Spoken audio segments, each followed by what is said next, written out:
And now, Death Valley Days.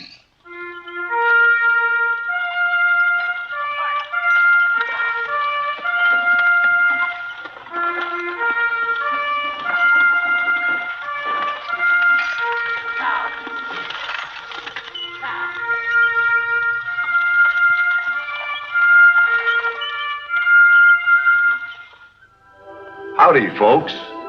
I'm the Old Ranger, and I have another interesting true story for you about the historic Death Valley country. This is a story that tickles all husbands and infuriates most wives. It's about a desert couple who, after prospecting for many years, finally hit pay dirt in the Death Valley region and started working their mine. As we open, though, on the story of Riggs and Riggs, Henry Riggs isn't working. He's enjoying a little relaxation with some of his cronies in camp. Come on, Bones, hit the road. I bet my load. Ha! 8. 3 ways to make it. Ha! 6. That's the big part of 8 is what we want. Good old 8. 8 are from Decatur. 6 and 2. 5 and 3. 4 and 4. Any way you want to make it is all right with me. Are you warm enough? All righty, heart, let me have it. Oh, fine. You men, get and be quick about it. The idea of turning my home into a gambling joint. If I catch you at it again, I'll use this shovel on your heads instead of your pants.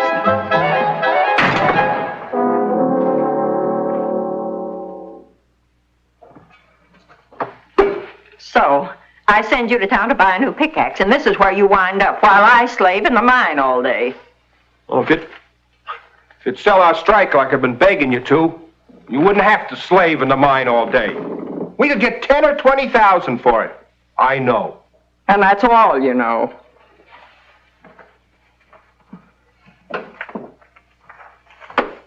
Here, take a look at these. Smells like high grade. If it ain't, my name ain't Elvira Riggs. Where'd you get it? From the mine. I set a charge at the end of the drift today and uncovered it. You don't say. You know, that just proves my point. I knew we'd find richer stuff in that strike if we just didn't go off half-cocked and sell it too quick. Yes, sir, I had a feeling. Oh, shut up. You ain't had a feeling since the day the oil bucket fell on you.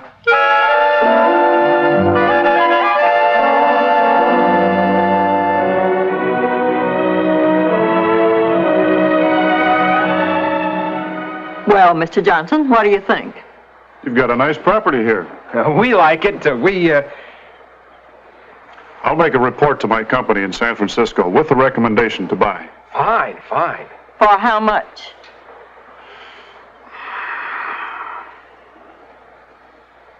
$60,000. 60,000? Sold. Not enough. Elvira. Not enough. Yeah, not nearly enough.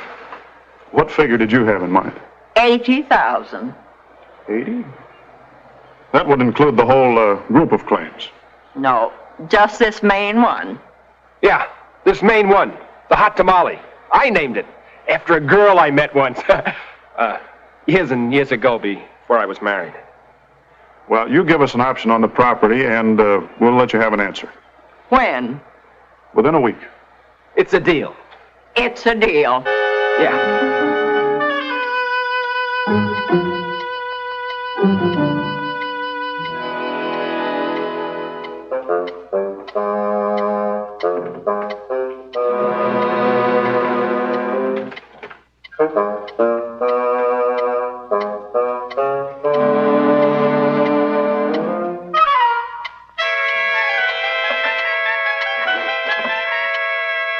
Henry, put the bottle back.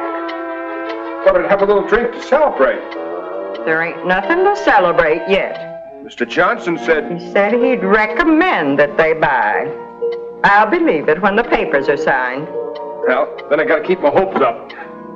Put the bottle back. Henry?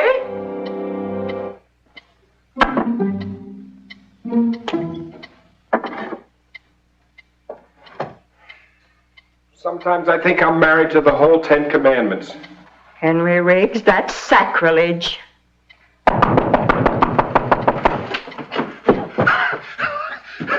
the matter, Bob? I got a telegram for you.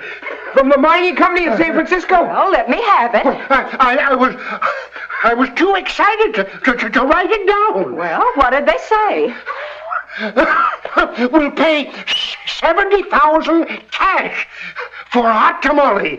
Sign, Johnson. Elvira, we're rich. Ah, wow, we got more money than ever shake a stick. Now we'll be able to Stop it! Stop it! You still have to go to San Francisco to close the deal. Oh, well, I'll go tonight. Oh, there ain't no stage tonight. Well, I'll go to town and wait for it. And I know right where you'll wait, in the saloon with the fellas. Well, you'll stay right here and leave in the morning, sober.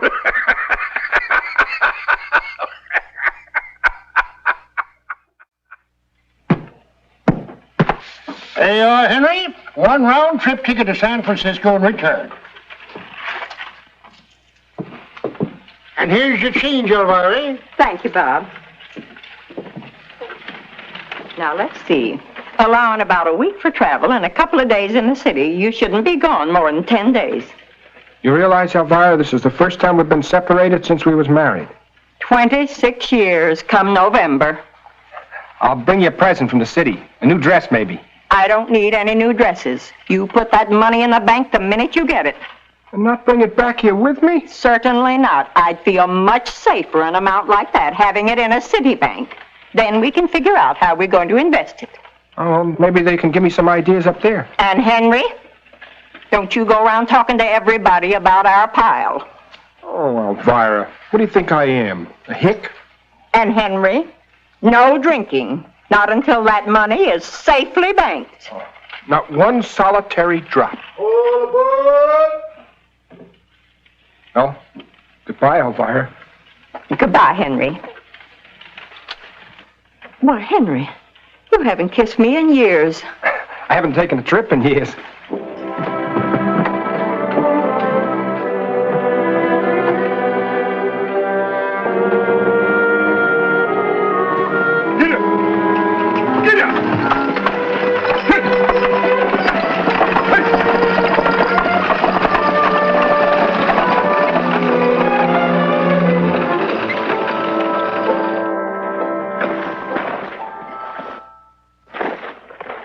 Well, Elvira Biggs, what on earth are you doing? Working.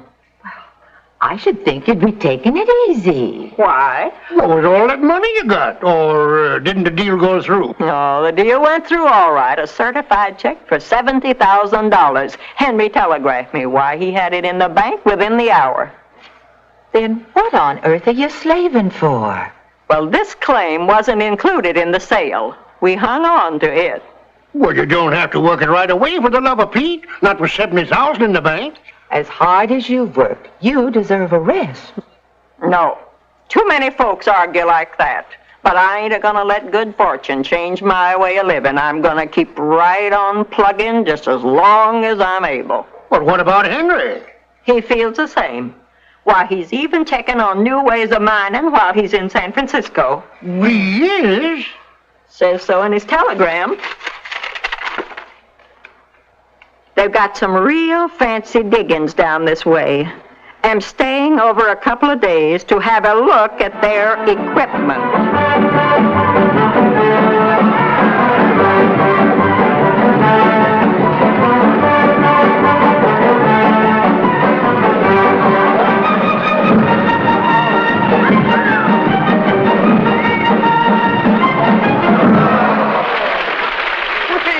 That's what I call fancy capering. How about another drink, honey? Don't mind if I do. Tell me some more about your mine. How much did you get for it? $70,000. $70,000? Cash. You ain't carrying all that around with you. Oh, no, I'm too smart for that. But I got plenty to keep the wheels greased as long as they need greasing. You know, I like you. You're my kind of sport. Do you like me? Well, do you? Can't see no reason not to. you're cute.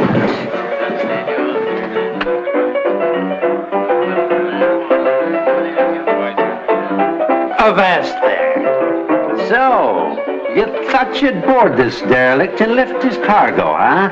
Well, not while his old shipmate's around. You a friend of his? I'm a friend of any man who's about to be keel-hauled by a female pirate. Now, weigh anchor and shove off before I capsize you.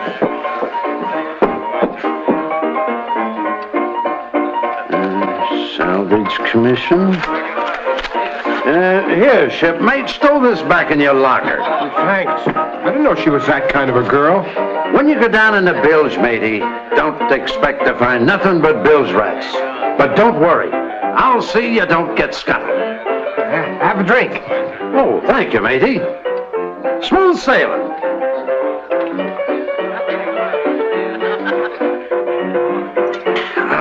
Not as good as Barbados rum, but it'll hold my bow in the wind for a spell. You a sailor? That's right. I've been around the world 24 times, in all kinds of ships and all kinds of weather. Why, I've wrung enough salt water out of my socks to float a square rigger loaded with pig iron. Gosh. What's your rating, matey? Oh, I'm a prospector. I came up to San Francisco to sell a gold strike. Got $70,000 for it. $70,000? And now you're on a pleasure cruise, huh? Oh, no, nothing like that. I just came in to have a drink and watch the dancing girls. They're pretty fancy steppers. You think them gals can dance? You should see the hula dancers in the South Sea Islands. There's real dancing for you.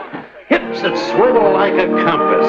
No rigging. Nothing but grass skirts around the stern. Wreaths of flowers across the bow. Ho, ho, ho. Nothing else? That's right.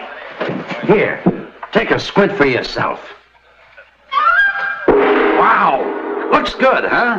How would you like to see the real thing? Oh, that would sure be something. Well, then let's shove off and go pack our sea bags.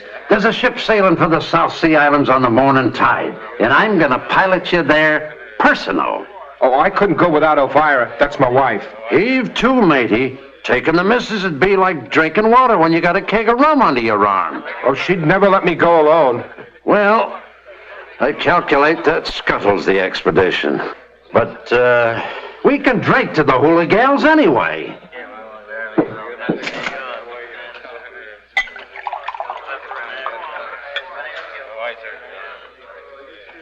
Down the hatch.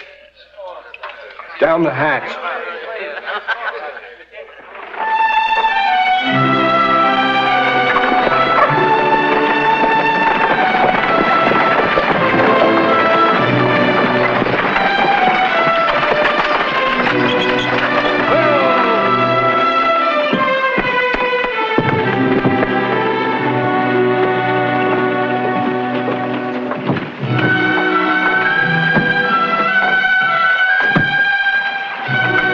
He ain't on it. Well, he's bound to be on tomorrow's stage. You've been saying that every day for the last month, Elvira. I think you ought to go to San Francisco and look for him. Oh, I wouldn't know where to look. Well, Henry's just an ordinary sort of fella. Nobody'd notice or remember him outside of me. Oh, maybe there's a letter. Open the mail up, Robert, and see if there's anything for Elvira. Well, give me time. Do it now, right here. Say, who's the postmaster in this town? Never mind that. You do as I say. Can't you see Elvira's worried sick about Henry? Oh, all right. I guess I shouldn't have let Henry go to the city alone. If anything's happened to him. Now, don't you go thinking things like that. He's all right. But somebody ought to take the flat of a pick to him for not letting you know. Idea, not a word from him since that telegram over 6 weeks ago. Well, here we are. Oh, thank goodness. Well, give it to her. Oh. A making survey trip with field expert. Hope this finds you well. Regards, Henry. Well, what do you know? He's gone on a business trip. Well, look where he is. How are you?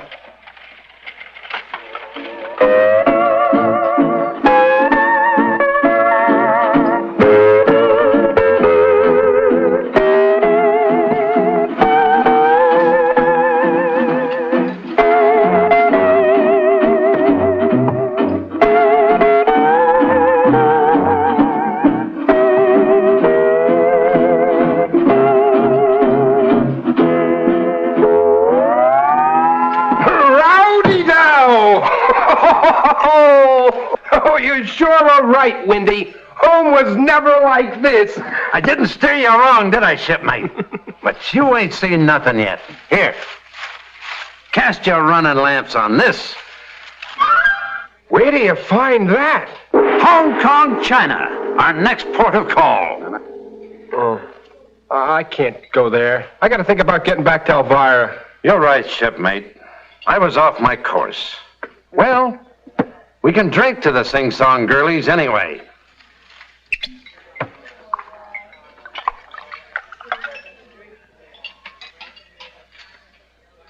Down the hatch. Oh, yeah. Down the hatch. Find it necessary to extend field of operations. How's the weather back there? Henry.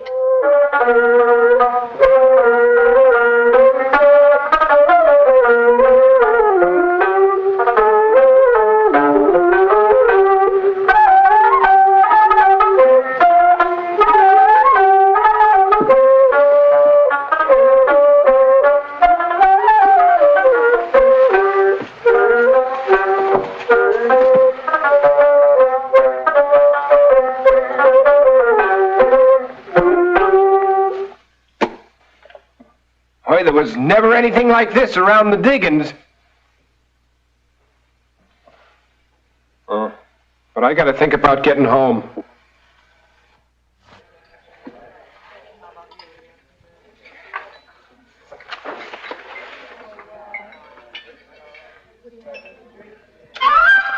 What my hellum and shiver my timbers.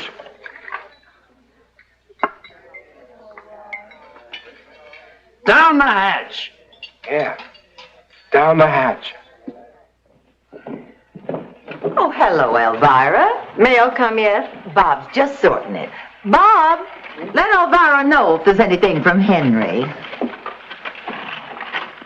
You're tired. Well, I ain't as young as I used to be.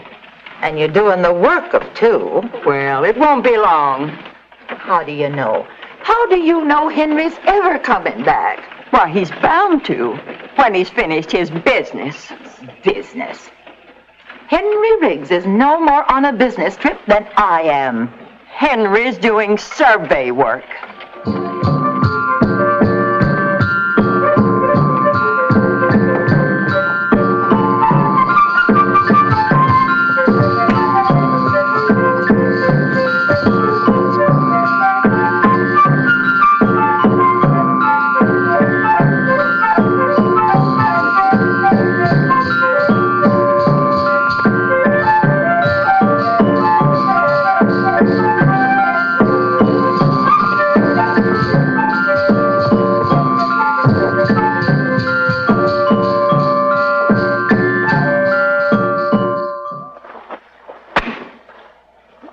Hello, Mrs. Riggs. Oh, howdy, Mr. Johnson.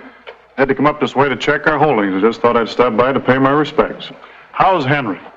Well, you ought to know better than I do. Don't you get regular reports from him on his field trip? Field trip? Ain't it your company he's representing around the world? Why, no. The last time I saw him was the day at the office when we handed him the check for $70,000. You mean he hasn't been back here since? Nope. And you've heard nothing from him? Oh, yes. I've had postal cards from him. The last one was from Casablanca. Awfully sorry, Mrs. Riggs. You're not half as sorry as he's gonna be if I ever get my hands on him. You just wait, Henry Riggs. You just wait. Say, this stuff looks promising, Mrs. Riggs. You mind if I take a few samples along to be assayed? You went on a business trip, did you? Monkey business trip.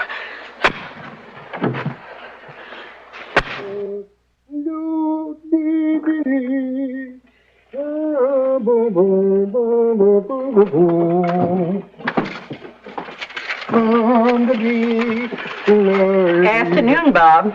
Oh, howdy, Elvira. Come see about the mail? No, come to see about some groceries. I had up my last pot of beans this morning. Well, a body can't work without eating. It's just one thing. I ain't only plumb out of grub, but I'm plumb out of cash, too. Well, that's too bad. But if you'll grub stake me, I'll give you a half interest in the new claim I'm working. Well, I ain't interested, Elvira. You don't... When Mr. Johnson was here last month, he said he showed promise. In fact, he took some samples to be assayed. Now, I figure you're bound to get your money back. You might make a few hundred besides. Well, I ain't interested, Elvira, because it ain't necessary. Now, your credit's good here just as long as you want. Oh, that's nice of you, Bob. It sure is. But, well, I just prefer. Well, never mind. Now, it's all settled. Now, here, you just take that and write down the things that you need, and when I get this mail all put away in the box up here, I'll see if I can find you. Oh, here's a letter for you. From Henry? No, the mining company.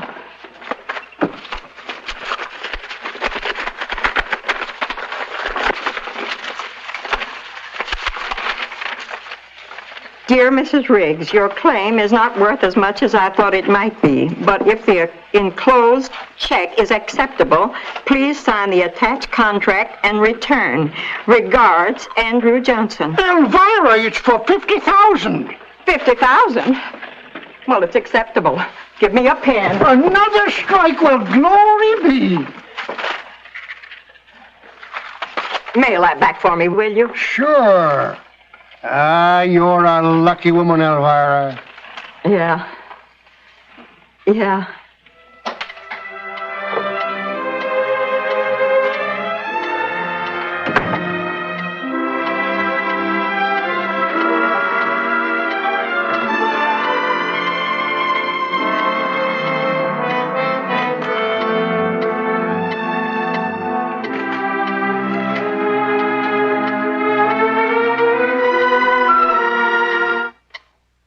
Hello, Elvira.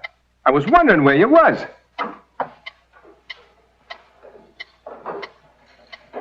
You wondered where I was. Yeah. I've been waiting here for you for almost an hour. And I've been waiting for you more than 9 months. Well, you got my postcards, didn't you? Yeah, I got 'em. And I was fool enough to believe 'em at first. Well, everything looks just the same. Well, you look better. Travel agreed with you. Oh, I feel fine. Except my feet. I walked in from the railroad. Why? Ashamed to meet folks? No. Broke. You mean you spent that entire $70,000? Well, I didn't intend to, Elvira. At first, I was just going to go on a little side trip. But then one thing seemed to lead to another. And now you return like the prodigal son.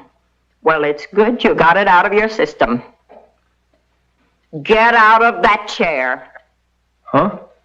Get up!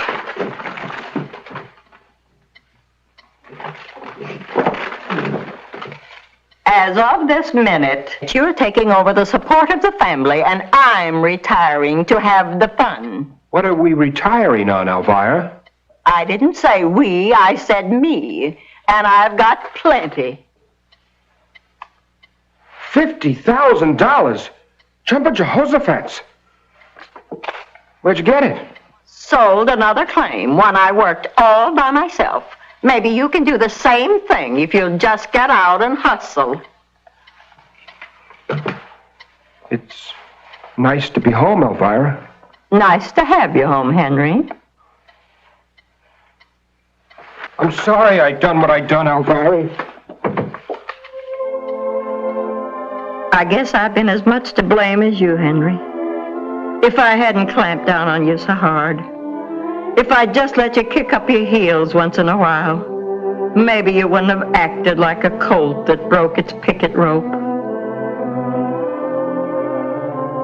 But from now on, what one of us does, the other one does. 50-50 all the way. Riggs and Riggs. Understand? You're darn tootin', Elvira. Riggs and Riggs. And that's the story of Riggs and Riggs, whom God has joined together, let no women put asunder.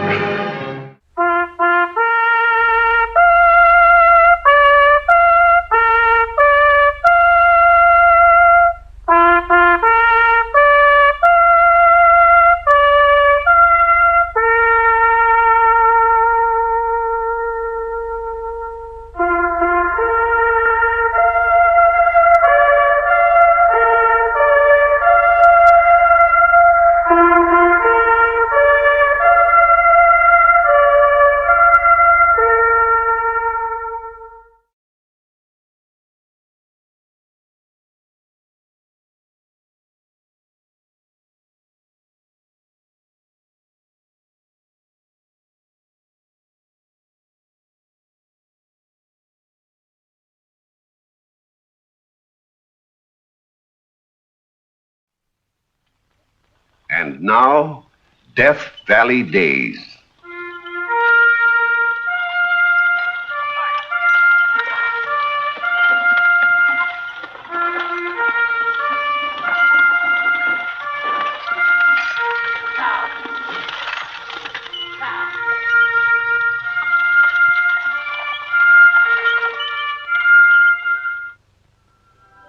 Howdy, folks. I'm the Old Ranger, and I have another interesting true story for you about the historic Death Valley country. The war with Mexico in 1846 added 500,000 square miles of new territory to the United States. It made a national hero of the American General Zachary Taylor and carried him to the White House in the election of 1848. The gold rush was in full swing when he took the oath of office as our 12th president, known affectionately the country over as Rough and Ready.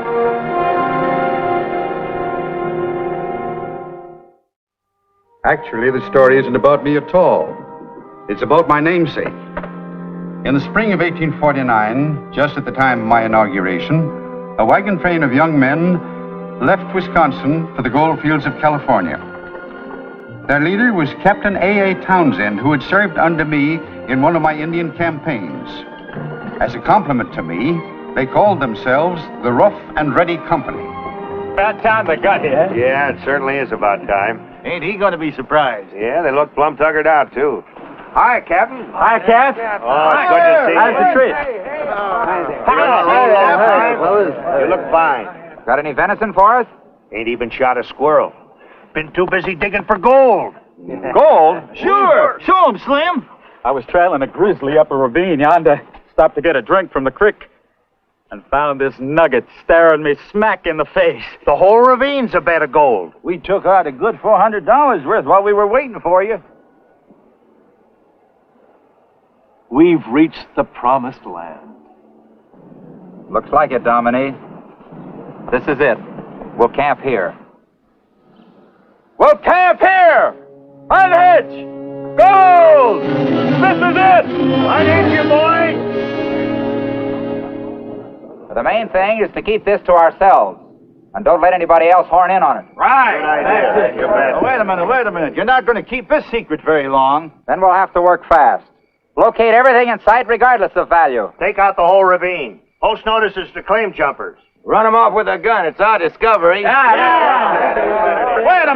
minute. There'll be a rush here. The minute they hear that there's gold, Say, what are we going to call the camp anyway? Wisconsin Flat. God's Acre. There's only one fitting name to give it.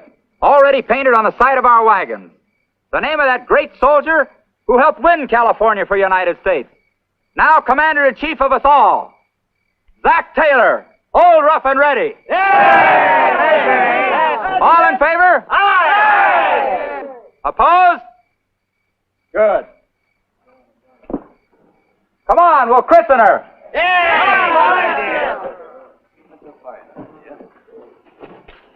I christen this camp Rough and Ready. Boys, we really got it made, haven't we? All I do is hold that bag open and Brenda here pours in the gold. Lay it thick, right at the grass roots. Look at that. Just while I was eating lunch today in my claim. Look at that. You're picking that up in Still got nothing equal that nugget I picked out of Squirrel Creek last September. Is that it? The original nugget? That's right, stranger.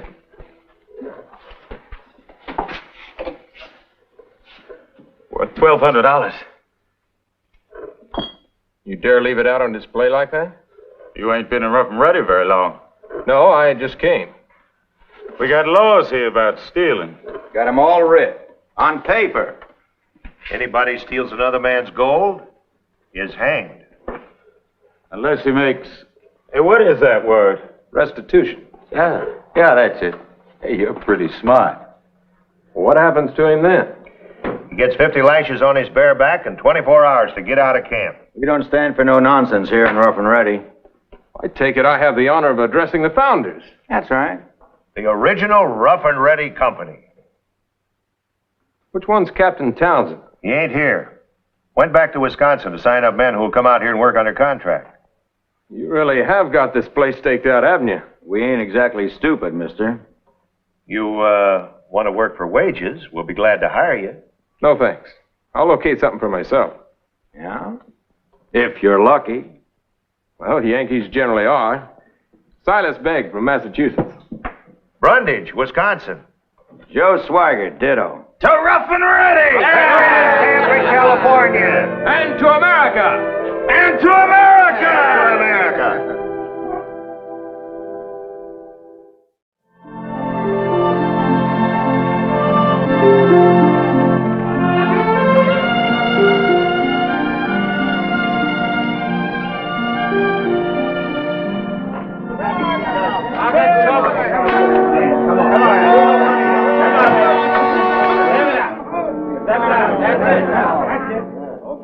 Hey, the lady. Oh, please don't let me break up your game. Game's over, miss. May I help you, ma'am?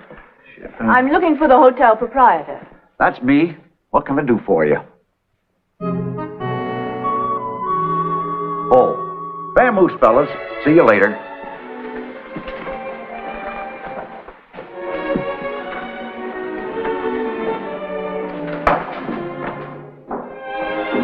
Now, you like to register? I'm looking for a place to open a barber shop. A barber shop? You want to open a barber shop? Well, I know it's unusual for a woman. It's unheard of. Well, there's no law against it, is there? Oh, good gracious, no. This here's a free country, part of the United States. If trimming men's beards is your idea of the pursuit of happiness, you've got it right. Well, I thought I'd do better in a camp like this than in San Francisco, where we'd planned to settle. My husband was a barber, you see. Oh, you're a widow? Yes, he died coming overland. There was nothing for me to do but carry on, and well, here I am. Well, you're a mighty plucky little woman, Mrs. Jessie Babcock. Mrs. Babcock. You're going to do very good here in Rough and Ready. I've got a room right here on the ground floor. You can use as a shop.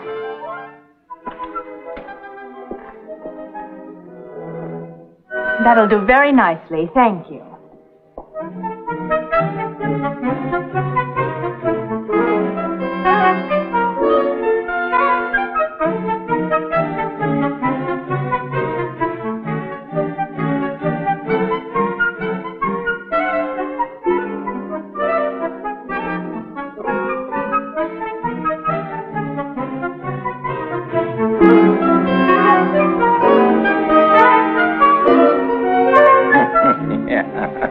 We sure beat out all those other guys. Located everything for miles around here. Why, I got claims I ain't even touched yet. Don't you have to do assessment work? Come the time, I'll hire someone by the day. Might even unload some of my claims, the poorer ones. Got me a nice cabin. All I need now is a woman.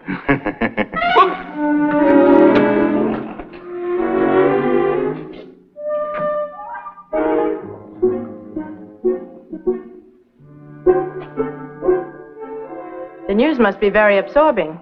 Oh, federal government's proposing a tax on miners. That'll raise a howl from here to Washington. Well, the citizens of Rough and Ready can certainly afford it, the gold they're taking out.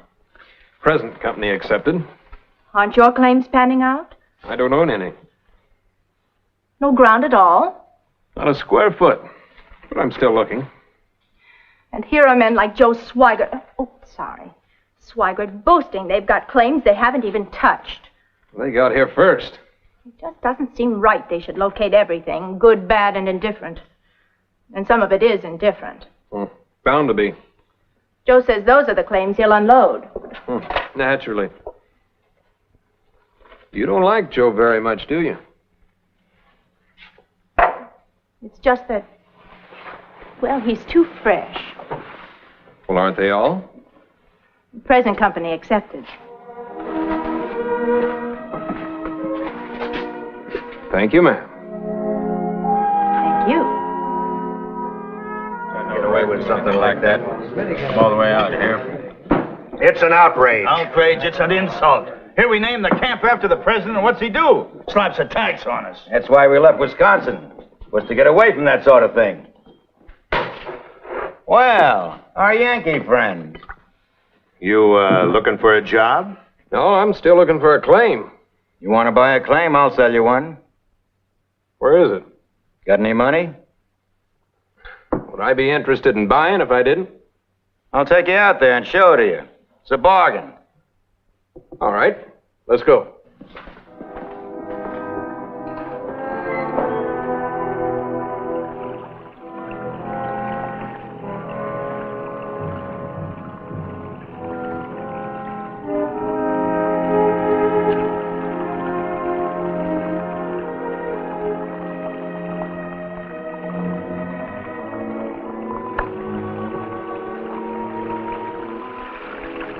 How about letting me work it on trial? On trial? You mean for wages? Not exactly. Let's go back to camp where we can talk over a drink.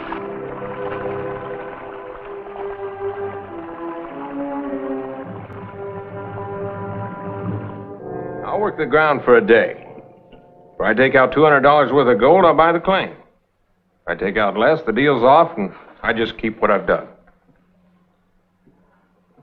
You'll take out 200 easy. Then you get your price. Cash on the barrelhead. That's a good sporting offer, isn't it? You got nothing to lose. I'll want it in writing. Black and white.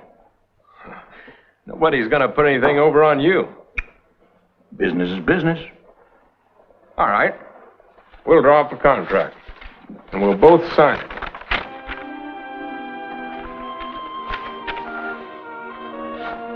Agreement.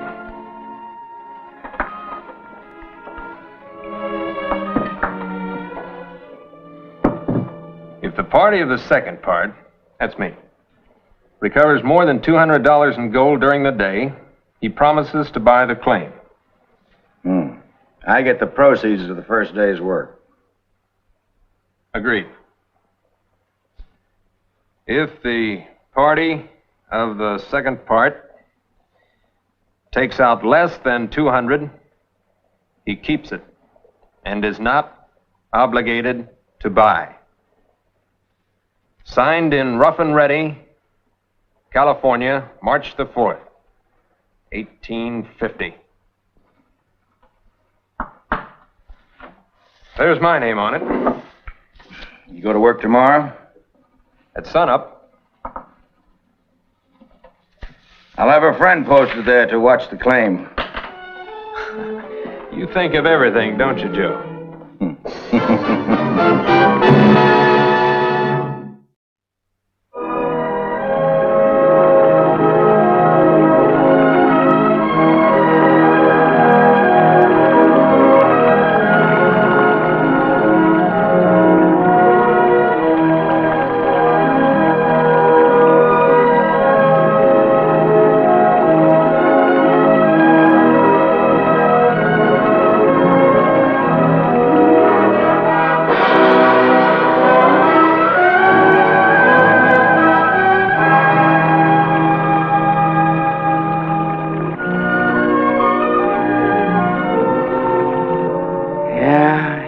Sit in a comfortable chair with a beautiful girl hovering over me and getting richer by the hour. By sundown, I'll have $3,000 more to my name. Besides the gold that Yankee's digging out of my claim, at least $200 worth. Not bad for a day's work. Huh, sweetheart?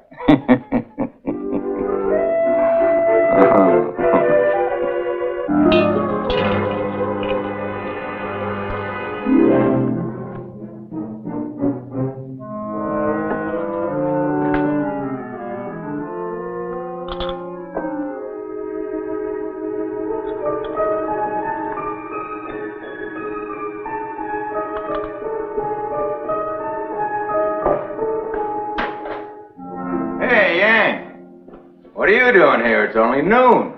Just weighing what I've dug so far. Oh?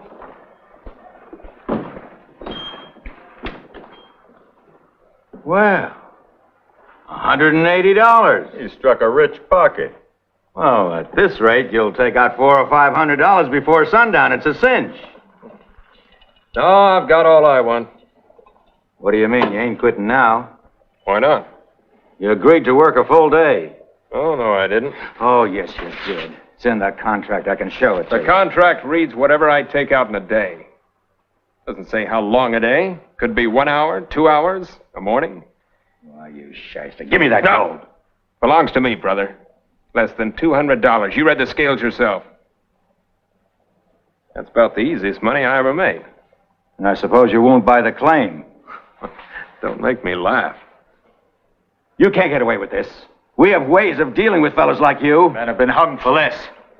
I abided strictly by the terms of the contract. And you can't touch me. You don't know Rough and Ready. He's a slicker and a crook. A double-dealing son of a gun. Yeah. Let him be, and he'll swindle the rest of you. Wind up by owning the camp. Wait a minute. Where's that contract, Joe? Let's see what it says. Never mind the contract. What he done was worse than stealing. And you know the penalty for that? Sure do. Give it to him. Oh, I'm sorry, Reverend. My hand's a bit shaky tonight. What's wrong? I'm worried about Silas Begg. You heard how he outsmarted Joe Swigert? Yes. It's not funny, Reverend. Joe's out to get him. Why, he's lined up all your Wisconsin men and a lot of others. They're over in the saloon now getting drunker by the minute. Where's Cy? In his own tent, I suppose. I'll go warn him. He'd best get out of town while the going's good. Tie him to a tree and give him 50 lashes. Yeah, 50 lashes. 50 more every 2 hours. Let's go. But there's no time to lose, Cy. I haven't broken any law.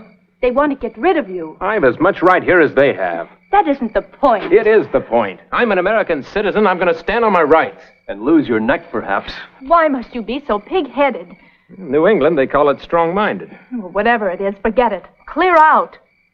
I'll give you my buckboard. Hitch up and drive to Timbuktu. Or back to Grass Valley, or... It's too late. Here they come. You stay in here out of sight.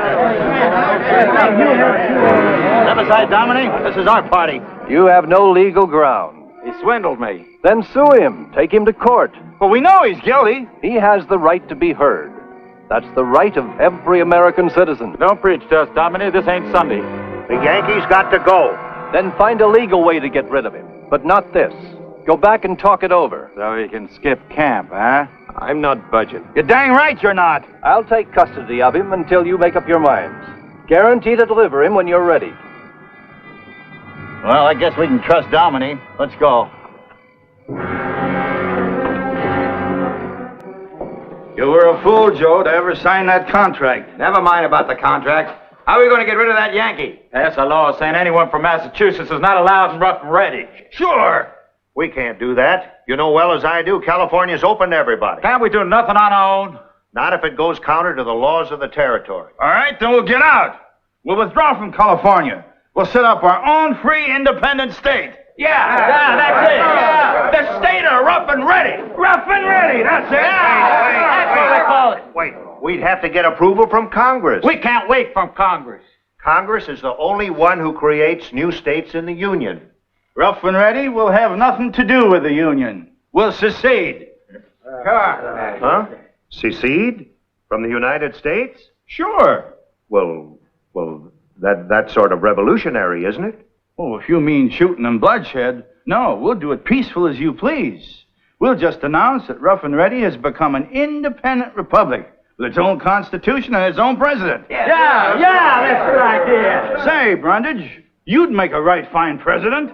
Yeah, it sure would, wouldn't it? Well, if I was elected, I'd appoint you Secretary of State, Mr. Roberts. Well, thank you. We'll pass a law eliminating all undesirable citizens. Yeah. We'll do it. And we'll eliminate all taxes.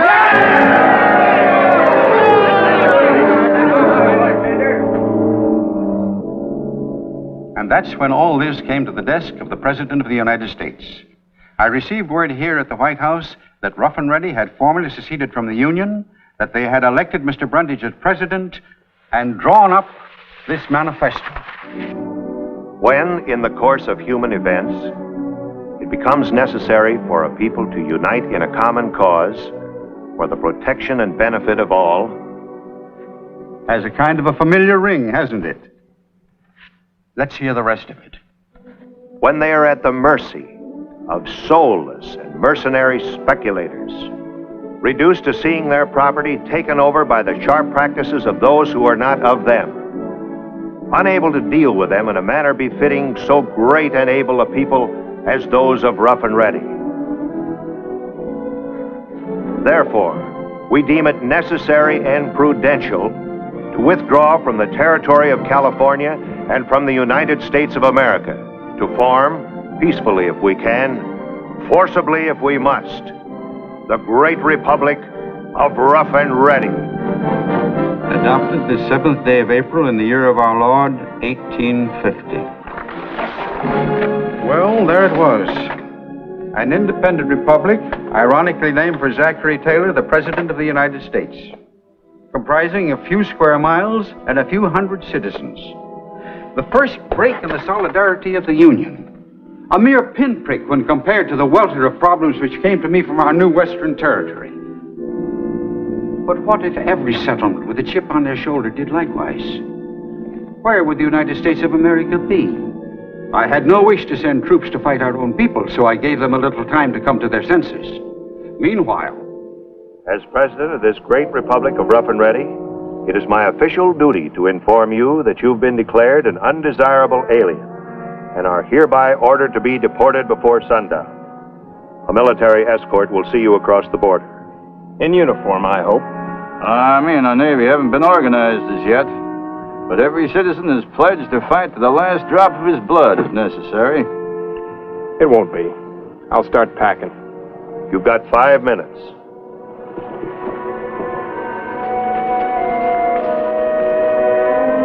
Well, at least you're getting out with a whole skin.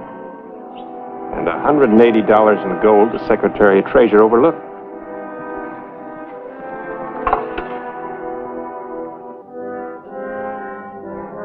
All I know is she paid her rent up to noon today. You mean she's leaving? You bet I am. I'm an American. I don't like the idea of living in a foreign country. Rough and Ready ain't foreign. You're no longer part of the United States. We're still Americans. Oh, no, you're not. You're expatriates. We still speak English. I wouldn't feel comfortable for 1 minute here, under a strange flag. We're drawing up a constitution. Thanks. I'll stick to the one our forefathers drew up. There's no country in the world that's been able to improve on it.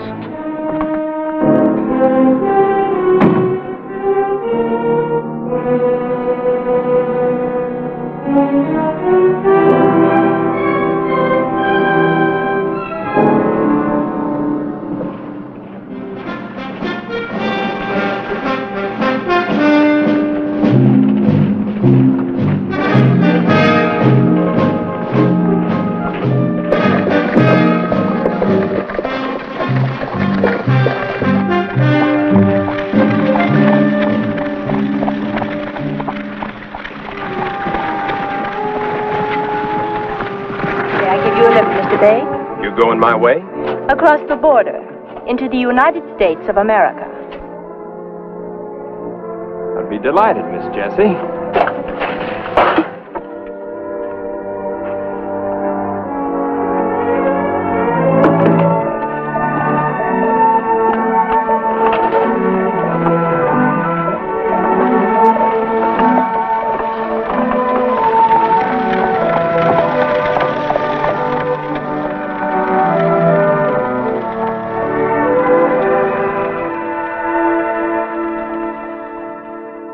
My forbearance proved to be a wise course. As the 4th of July drew near, and all the neighboring camps prepared to celebrate in a big way, Rough and Ready could hold out no longer. The Republic folded. My namesake came back into the fold and once again rang up the Stars and Stripes. And that's the true story of the secession of Rough and Ready from the Union, and how it came back voluntarily to seek the benefits of belonging to our great republic.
and the Old Ranger with an exciting new story of real life in the Old West.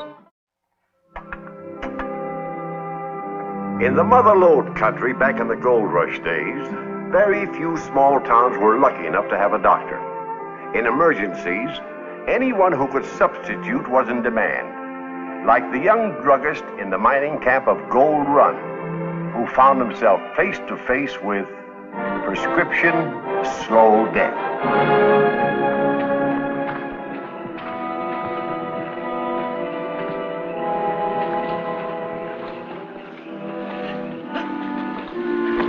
Professor Peacock!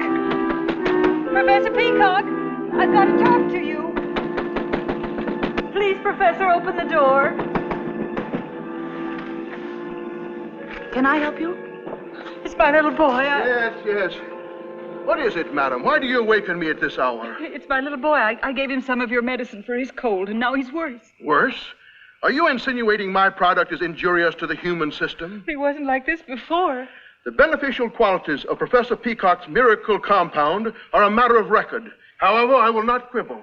If you are not satisfied, I will gladly return your money. Now, good night, madam.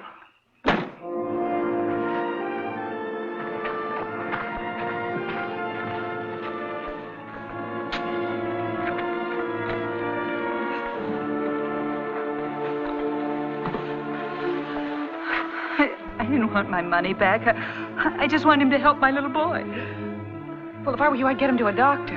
The doctor's away in Auburn. Well, isn't there anyone in town who can help in an emergency? Oh, we usually go to Mr. Gates, the druggist. Well, come on, let's go get him. Mr. Gates! Open up, Mr. Gates. It's an emergency. Yes? Miss Baker. Well, what's the matter with Jimmy?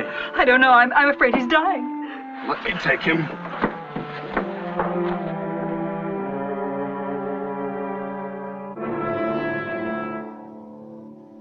How long has he been this way?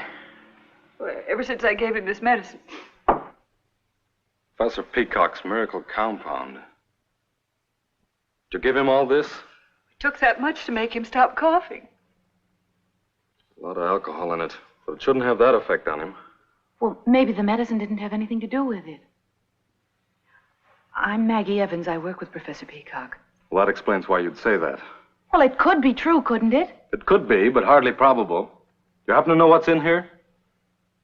No, the professor keeps that a pretty carefully guarded secret. Those fellows usually do. Miss Baker, give him a whiff of this ammonia every few minutes. I'll try to analyze this stuff and see if I can come up with an antidote.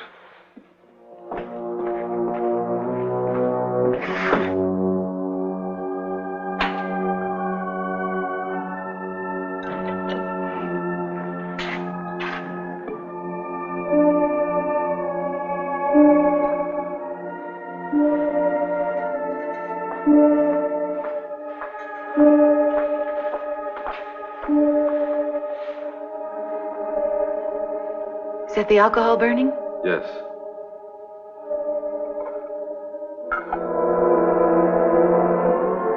I'll evaporate the rest and test the residue.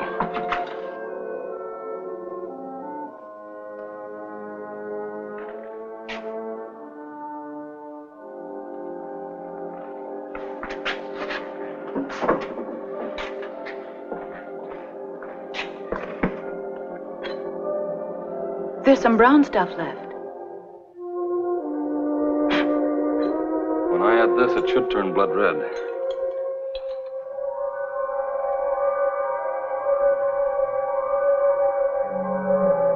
It is blood red. Some bichloride of mercury.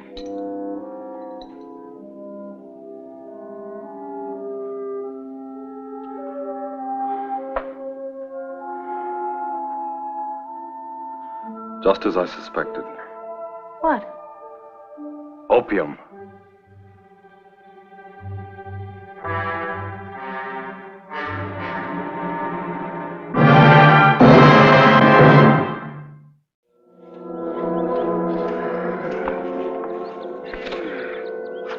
Well, good morning, Sampson. Morning.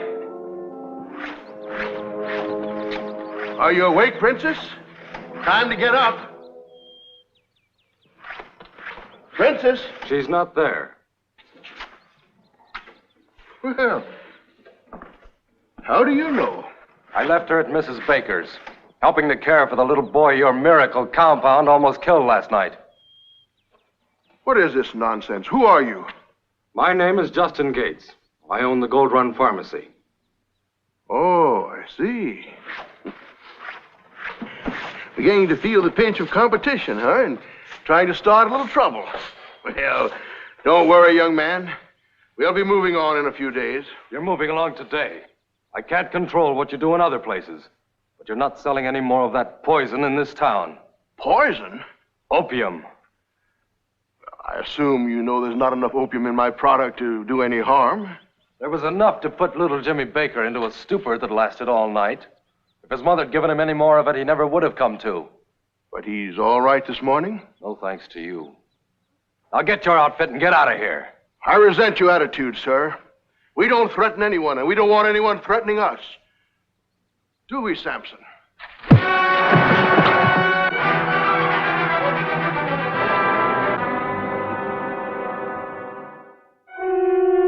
Well, I can't go around arresting people for something that might have happened. Opium is dangerous. It's a narcotic.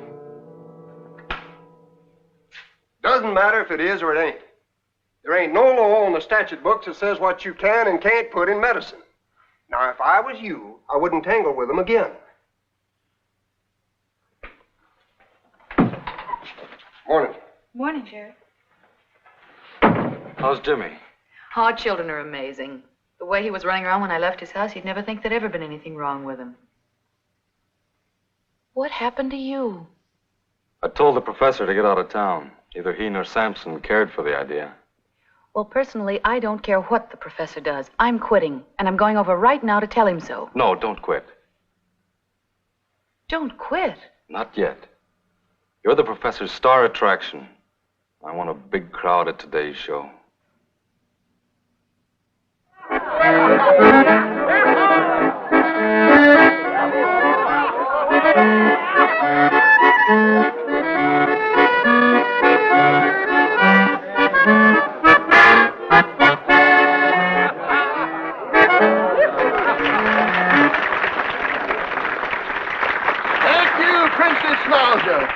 Our show will continue in just a moment, ladies and gentlemen. Right now, I want to pause and explain how you too can attain the radiant vitality and the physical perfection of these two young people. Here is your answer, ladies and gentlemen.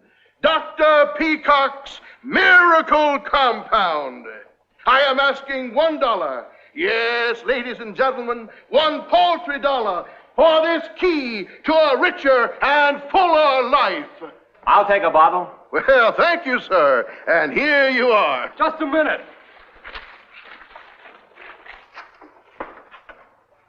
Before you buy any of this so-called medicine, there's something you ought to know.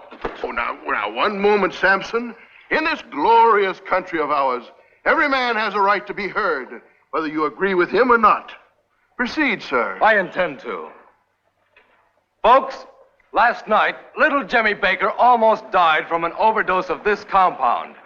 He would have died if I hadn't analyzed the ingredients and given him emergency treatment. Do you know what this concoction contains? A drug as dangerous and deadly as any poison. It's opium. Now, if that's the kind of richer, fuller life you want, why, go ahead. Otherwise, you'll run this faker out of town.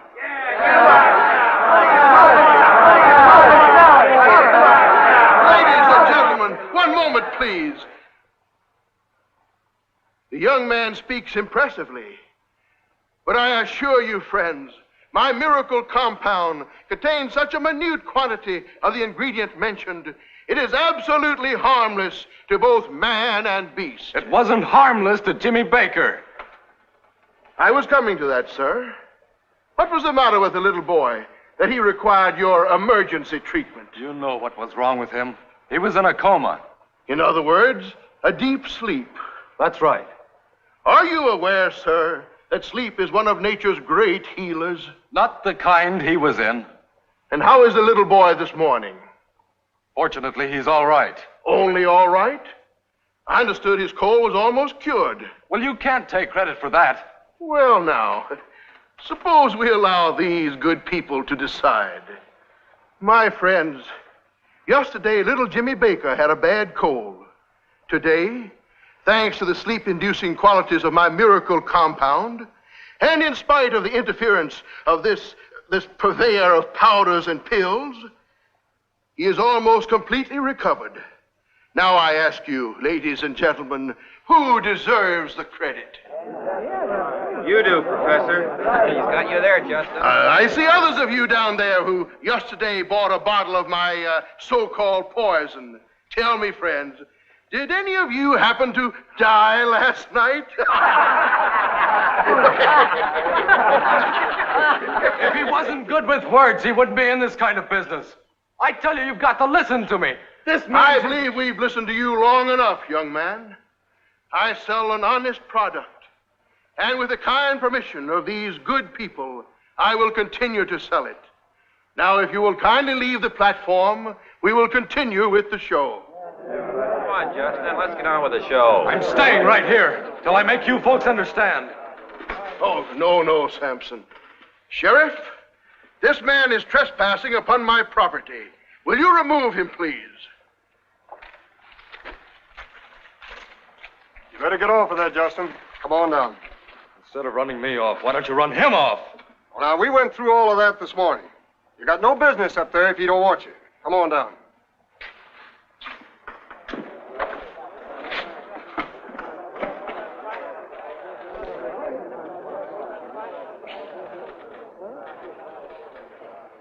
And now we will proceed with our entertainment. Ladies and gentlemen, I have here in my hand $500, which I will gladly present to the first man who can best Samson in a one-fall wrestling match.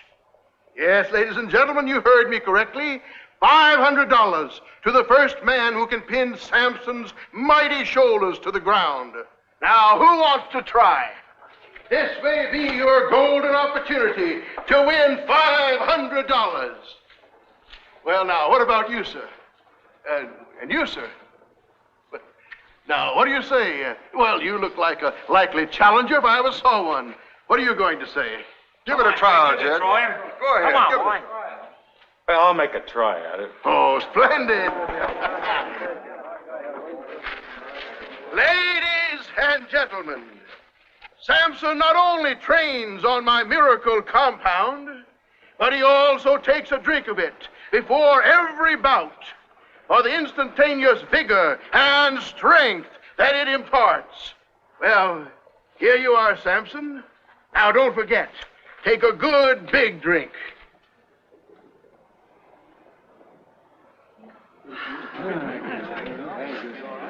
Now, step up, Jed.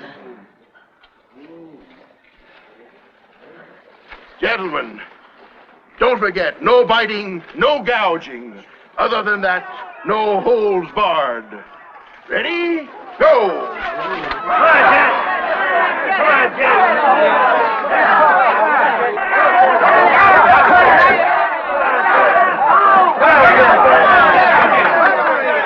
Now you got him, Jed. Go on, pin him, pin him! Come on!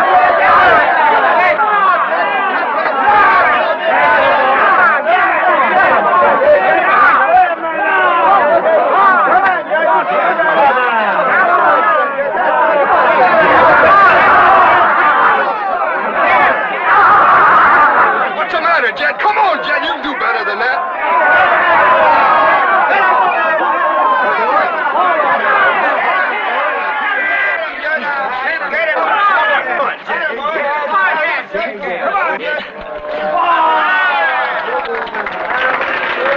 Ladies and gentlemen, the winner, the mighty Samson. Thank you. My, that was a splendid effort. Now, if you and the other good people will return with me to the platform, I will see to it that your valiant efforts are properly rewarded. I meant no exaggerated praise for this magic.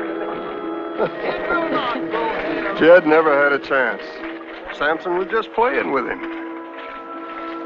Say, if the professor's medicine puts people to sleep, how come Samson can drink it and show no ill effects? I've been thinking about that myself. Maybe I can give you an answer at his next show.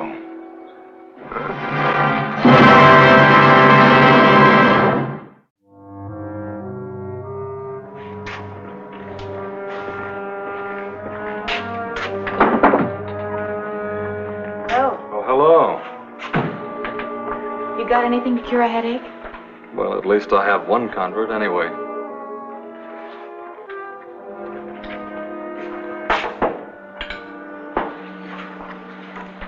I'm sorry you couldn't get the people to listen. I should have known better. My father used to say that telling somebody something for his own good is like pouring sand on a rat hole. Here. Guaranteed to cure your headache, not a darn thing more. Thank you. Do you mind if I ask you a question? No. How did you happen to become the Princess Nadia? Well, the name was the professor's idea. Eating regularly was mine. Until I found out about the professor, I thought it was better than working in a dance hall or a saloon. Have you quit yet? No. The professor went with some friends to have a drink right after the show. I didn't get a chance to talk to him. What time is the next show? About an hour. I'd appreciate your staying for it. Justin, you're not going to try to talk to that crowd again? No, no. It's going to take more than talk to make them realize the danger. Ladies and gentlemen, once again I have in my hands $500, which I will gladly pay to any man who can defeat the mighty Samson in a one-fall wrestling match. Speak up, gentlemen. Who would it be? A chance to win $500 in good American money. Who will wrestle Samson? Who can defeat the mighty Samson? I will. If you go loco, he'll bust you to bits. Well, if it isn't the young druggist, I must confess I'm a little disappointed. I was hoping it would be someone who could give Samson a real workout. But I said anyone, and I'm a man that keeps his word. If you will direct your attention over to the wrestling arena, ladies and gentlemen. Just a minute. Professor, let's make this really interesting. My drugstore against your whole outfit. Your store against my outfit? That's right. Justin, for Pete's sakes. Well? I accept your wages, sir. Sheriff, you heard the terms. Back out while you can. Oh, I'm sorry. It's a little late to back out now. Ladies and gentlemen, if you please.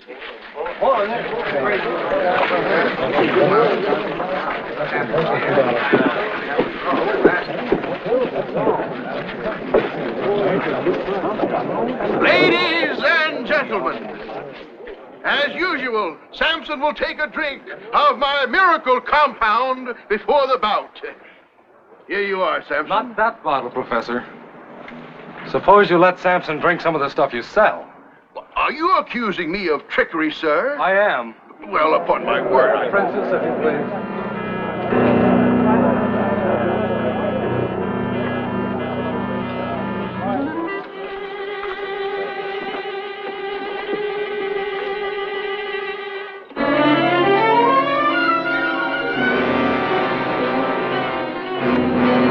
Is that all you're going to drink? Why, he doesn't even need that much to win this bout. I want him to have every advantage. Drink plenty.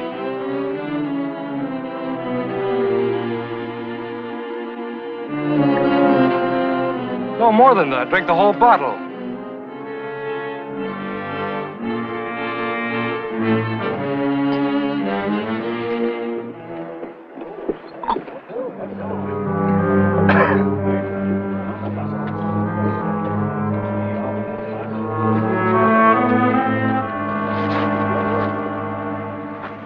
What's it gonna do to me? Why, it's going to put you to sleep like you never slept before. You'd better finish him off fast.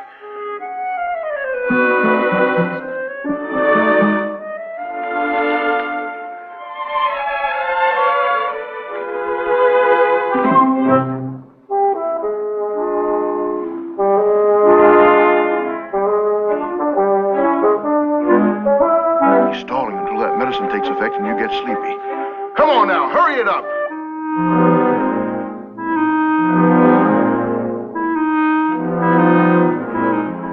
How do you feel? Are you getting sleepy? Not yet.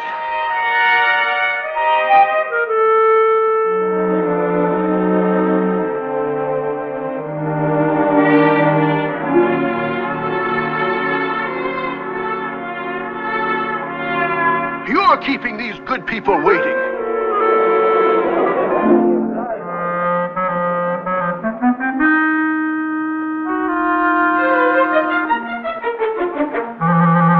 No gouging, no biting. Other than that, no holds barred. Go. Look out!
Well, that's the end of Professor Peacock's miracle compound.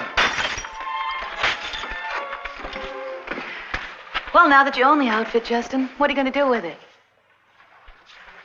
I'm going to put in a stock of legitimate drugs and medicines and cover the towns where they don't have drugstores. Well, what about your shop in town? Well, I thought I'd get a friend to look after it while I'm on my trips. Oh. You're the friend I had in mind.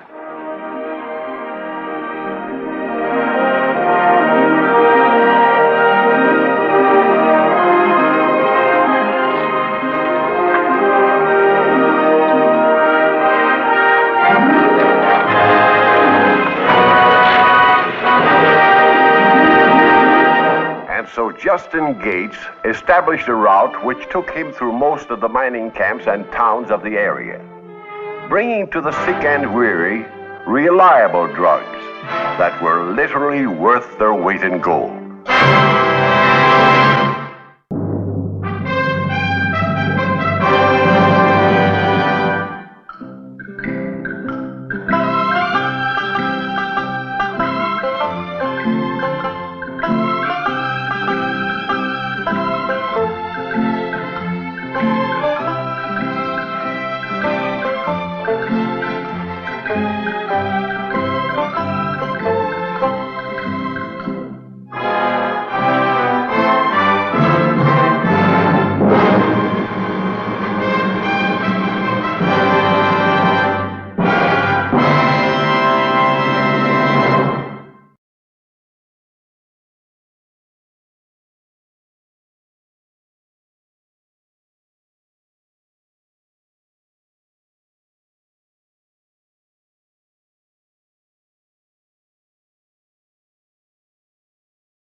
And now, Death Valley Days.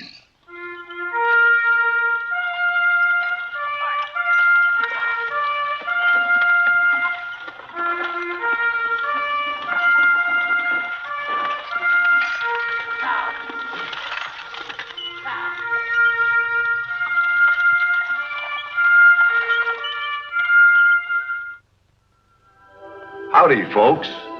I'm the Old Ranger, and I have another interesting true story for you about the historic Death Valley country. This is Fort Benton, a small army post far up the Missouri River in Dakota Territory, where a young naval lieutenant is just reporting to the post commander, who resents anything or anybody who is not Army. I call this story Sailor on a Horse. Come in. Sergeant Metcalf has returned with Lieutenant Drysdale, sir. Lieutenant Drysdale? Yes, sir. Oh, yes, Lieutenant Drysdale. Send him in. Sergeant?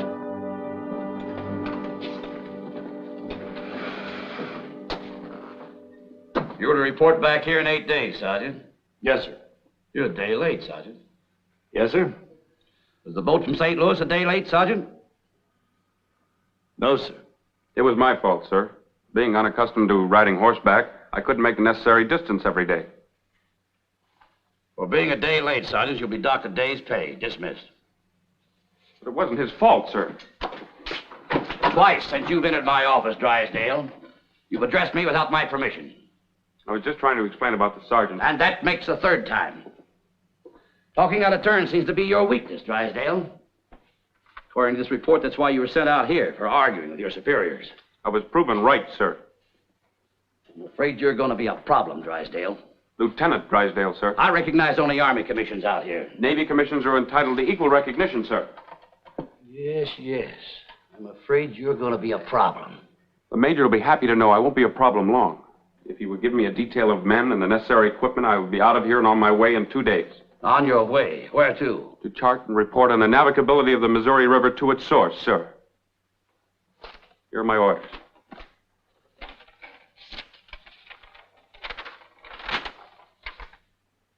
Orderly. Have the quartermaster issue a rifle, saddle, and sidearms for Drysdale. He's going out on the next patrol with Lieutenant Whitcomb. Those orders can't be ignored, sir. I have a report to make. I'll tell you what to report. You report that the Missouri River runs west from here. That it's water clear to its source. That beyond that it's snow. Orderly. This way, Lieutenant.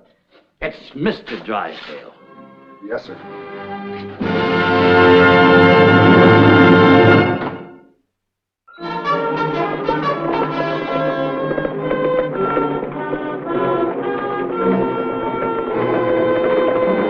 Close the gate.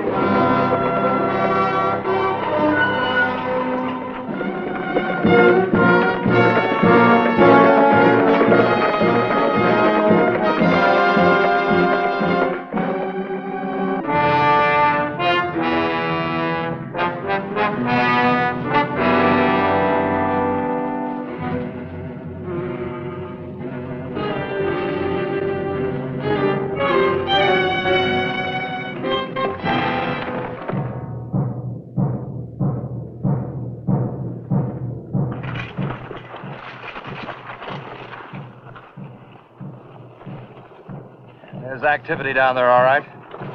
We're too far to tell what kind. Here. Try this. Telescope? Navy issue. Just slide it in and out till you get your bearing. Huh? I mean a good view. At least 1,000 of them. A war council. There's a Sioux war bonnet. And the war regalia of an Assiniboine chief. Sioux and the Assiniboine have joined forces. Meaning what? Meaning we've got twice as much trouble on our hands. Come on. We better get back to the fort and make a report.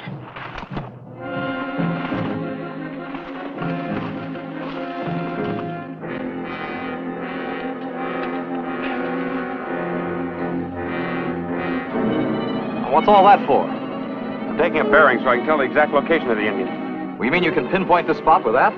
That's right. This is my nautical almanac. This is my azimuth compass. This is my correctional solar attachment.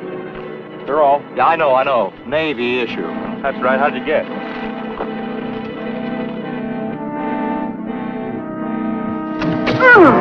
Lieutenant!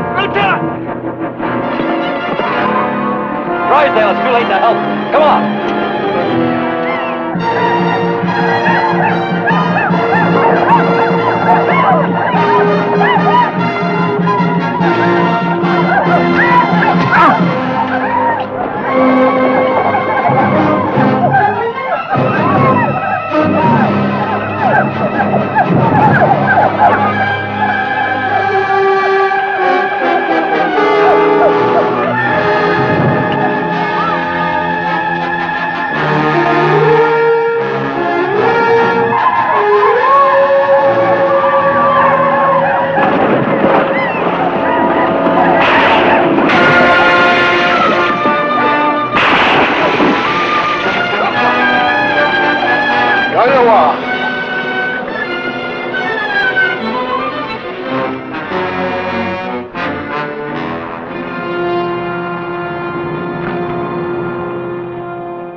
Lieutenant Drysdale, sir. Mr. Drysdale. I mean, Mr. Drysdale. Send him in. Come in, Mr. Drysdale. You're supposed to be out on patrol, Drysdale. Lieutenant Whitcomb is dead, sir. Also Private Jones, Indian scouting party. Where were you when they were killed? I was with them, sir. How long ago did this happen? 4½ days. You found your way back alone? Yes, sir. It's easy if you know celestial and solar navigation. Lieutenant Whitcomb had a report, sir. The Sioux and the Assiniboine have joined forces. Joined forces? The Assiniboine are hundreds of miles to the west of here. They've joined with the Sioux and War Council. You should be prepared for an attack of at least 1,000 savages. You seem to be unusually well informed, Drysdale. I know what I saw. And you saw 1,000 Sioux and Assiniboine, eh? Yes, sir. Their position? 112 degrees by 24 minutes north, 47 degrees by 24 minutes west, or approximately 130 land miles northwest of here. I want you to make this report in writing, Drysdale. I'm going to send a patrol out to this area. Now, if they don't find evidence of what you saw, come in. Major, Sentry reports the approach of 2 braves carrying a truce lance. Truce, eh? Your so-called 1,000 Indians come to sue for peace.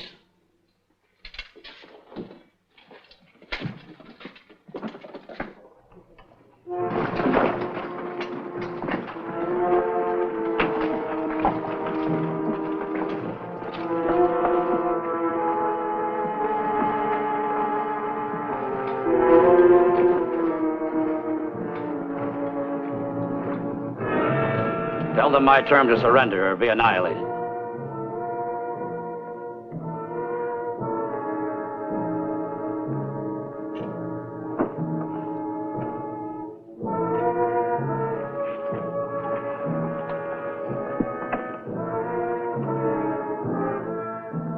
Come to ask for peace, sir. Then why did they come?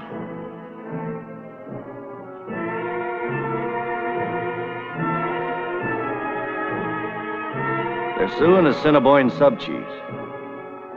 They speak for 1,000 warriors on both sides of the river. If we agree to abandon the fort, they promise safe passage to Fort Union. We've 5 days to make a decision. If we don't leave,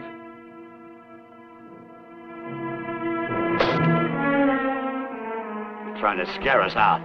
They're not bluffing, Major. I saw. I don't need your views, Drysdale. Abandoning ship to come back to return on fight on better terms is no disgrace, sir. Under my command, we face the enemy. I'll never give up this fort. Never!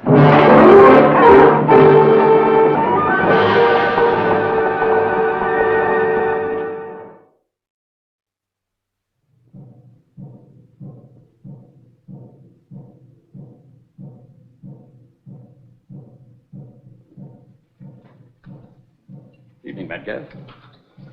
evening, sir. You seem nervous. Nervous, sir? Yes, nervous. What is it, Sergeant? It's these war drums, sir. 4 days they've been at it. I can't help but thinking about tomorrow being the 5th day. Don't tell me you've fallen for that bluff of theirs. It might not be a bluff, sir. Lieutenant Drysdale was certain he saw you. I'm just as certain he didn't. Sergeant, the canvas has been missing from several of the supply wagons. Why? Needed repairing, sir. Also, the reports show that Private Clark borrowed carpenter tools from the supply corporal. Why? He likes to build things, sir. Used to be a carpenter. In Drysdale, it seems, has been issued an unusual amount of writing material. Why? You'll have to ask him that, Major.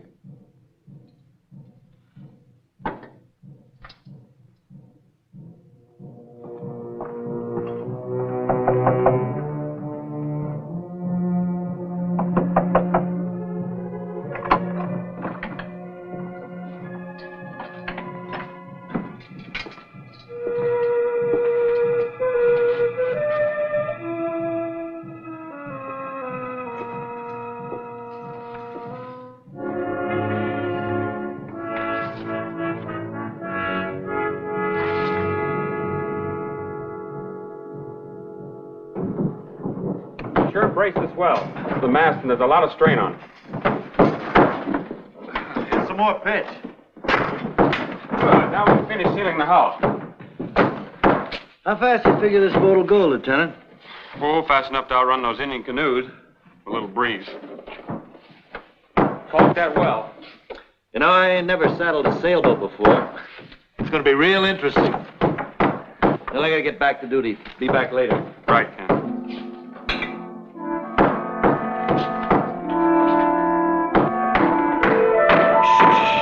Use the muffled end.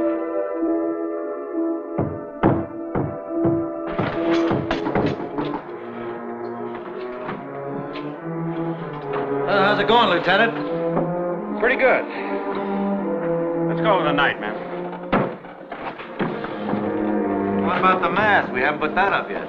Well, we can step her when we get outside. It's only a matter of a few minutes. Sure wouldn't take any prize for looks. All I hope is it takes us out of here if the need arises.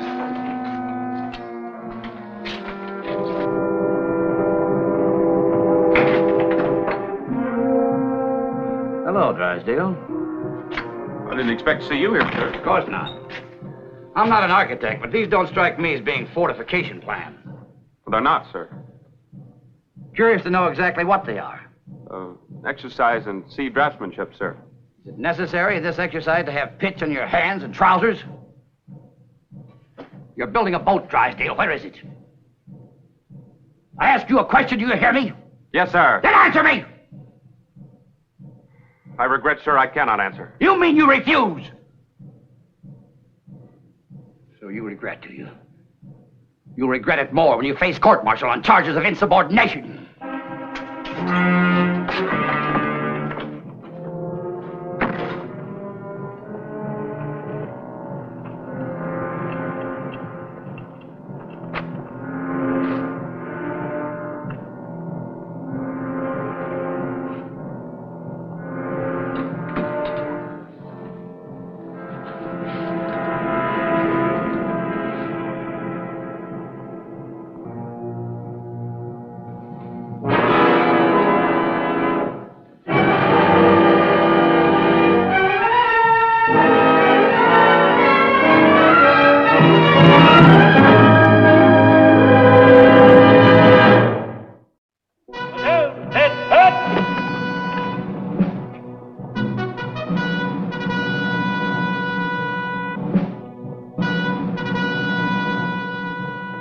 Men, a boat was built on this fort.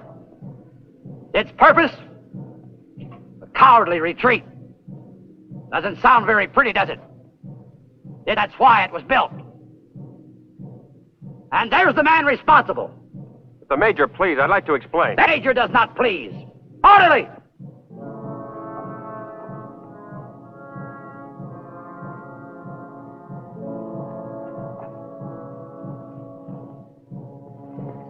You built that boat without my permission, Drysdale. Now I want you to destroy it. You can't be serious, sir. That could mean the difference between life and death of every man here. From what? A handful of Indians with war drums? Carry on with it. Let's have no more discussion on the matter. I'm sorry, sir. I must refuse. Refusal to carry out an order is mutiny, Drysdale. That could mean the safety of every man here. Pick up that axe and carry out that command, or I'll shoot you right where you stand.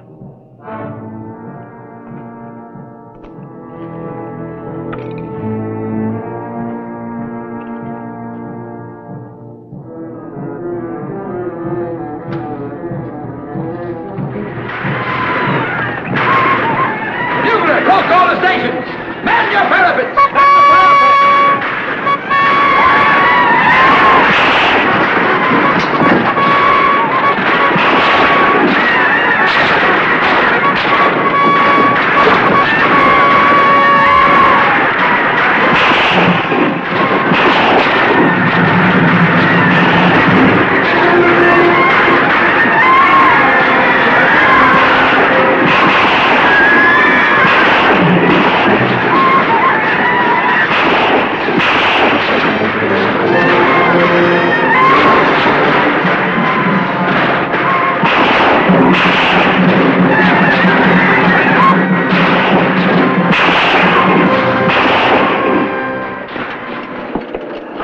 What's the count? I've been lucky so far, sir. Only 5 dead. But the average is against us. That's fetus talk, Sergeant. I'm only trying to explain the situation, Major. As fast as we push back one wave of Indians, another one comes. Now you're arguing with me. Just like Drysdale.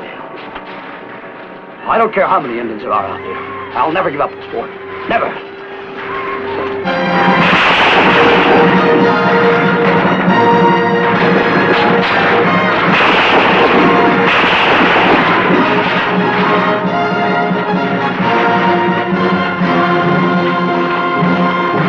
Supply Sergeant reports the ammunition's running low, sir. I'll tell Sergeant Metcalf to tell the men to save the ammunition.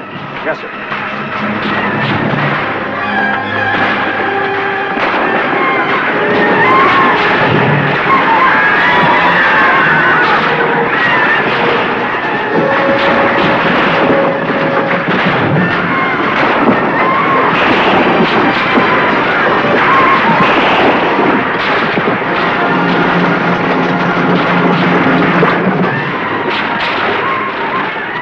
What are you doing away from your station? I came to speak to you about the boat again, sir.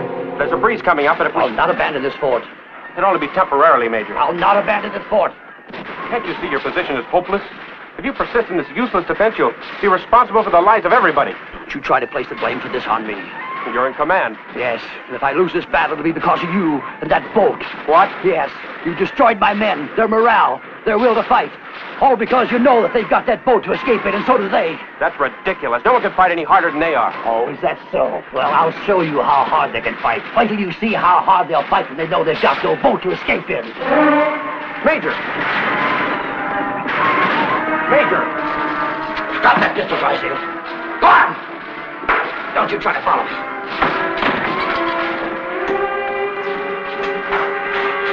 You're gonna get that wall. Hurry up!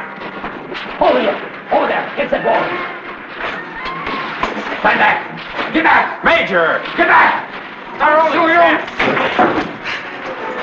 Give me that axe! You see how they'll fight! Major. You see! Major, I'll please, show you!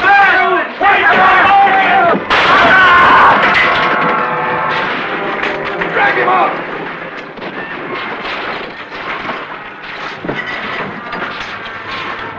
Like his leg's broken. I hit his head pretty hard. Might have a concussion, too.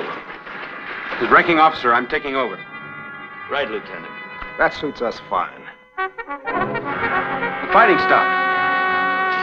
Get someone to help you with Major Creel. Get him to sick bay. Yes, sir.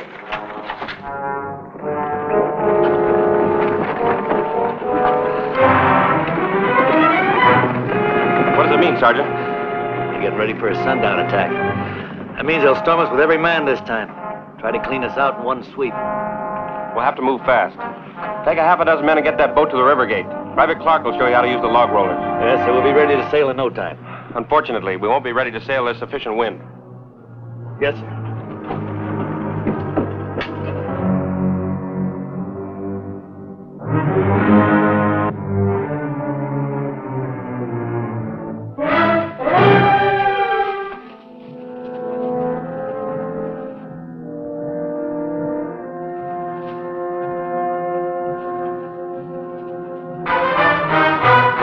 All right, open the gate and get this boat in the water. Here they come. Tell your men to stay at their stations till they hear the bugler and then run for this gate. Yes, sir. Private Mark, go tell the doctor to get Major Creel and the other injured ready to move. Orderly, go to the storeroom and get the canoe paddles. We need a little help with this breeze. Yes, sir.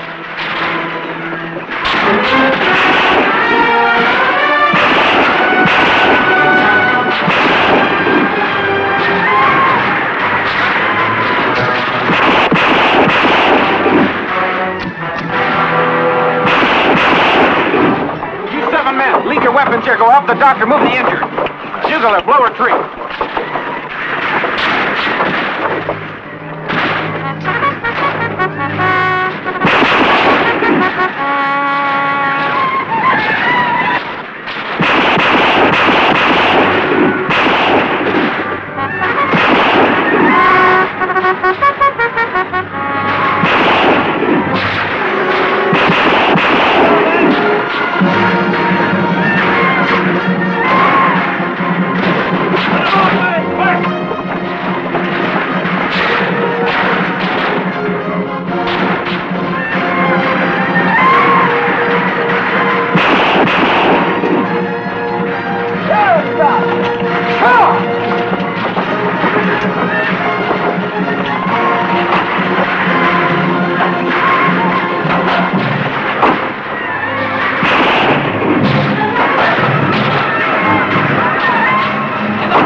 Lieutenant Drysdale reporting, sir. Sit down, Lieutenant. Thank you, sir. My adjutant take care of your men all right? Yes, sir. May I ask how Major Creel is, sir? Well, physically, he'll be all right, but only time will tell whether he'll be able to return to active service. I've been very much interested in your report, Lieutenant, the situation at Fort Benton. Major Creel served under me at Fort Union before he got this command. I tried to give an unbiased account, sir. Yes, it reads that way. Too bad about the Major. The strain of prolonged duty sometimes plays some pretty serious tricks with a man, Lieutenant. The worst of it is we don't always see it coming until it's too late. Well, I suppose you'll be anxious to return to sea. Oh, yes, sir. But first I want to go back to Fort Benton. You do? Why? I promised myself I would. Besides, that river's great for sailing. Happy sailing, Lieutenant. Thank you, sir.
I'm the Old Ranger with an exciting new story of real life in the Old West.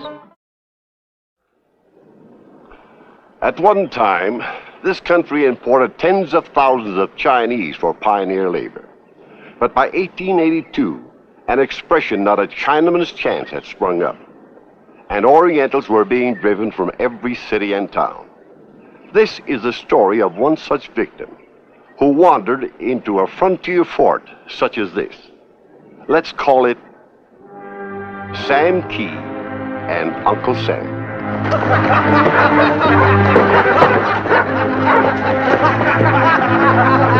Firecrackers! Celebrate your New Year's back in China!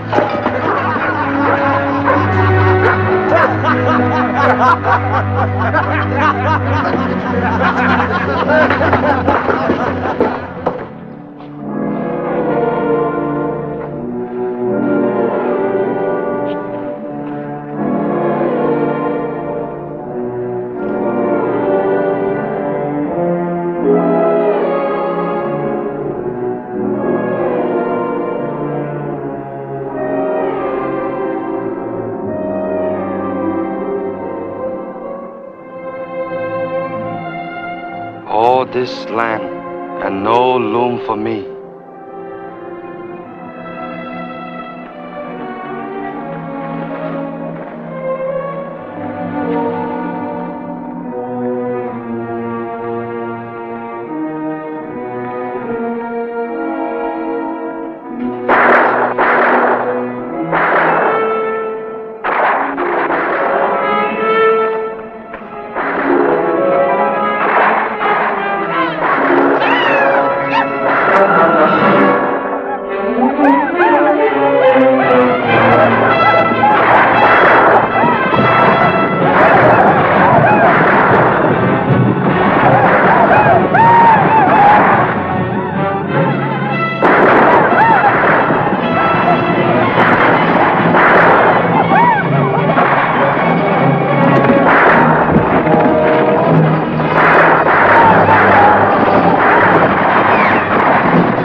Where's the rest of you?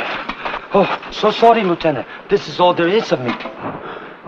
Well, we better get out of here before they find out it wasn't the whole Chinese army coming to my rescue. Come on. Much obliged. I come.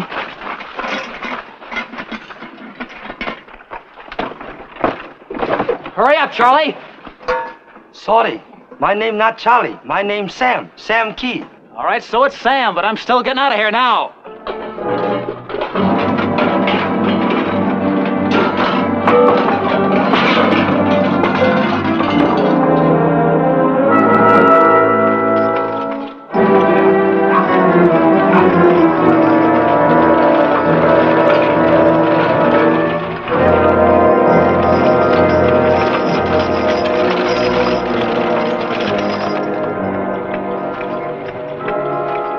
Fort Huachuca's just around the next bend. Which way you headed? Which way is China? Due west. But it's a 10 days hike to the next town. You better stay overnight at the fort. Yeah, you're not a bad soldier at that. It's too bad you can't be one.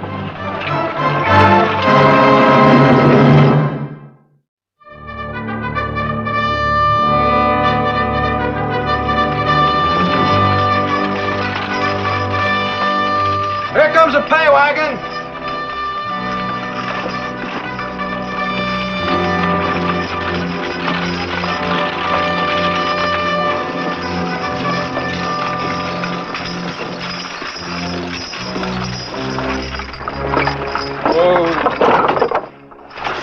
Where's the rest of the detail, Lieutenant? Patches got him?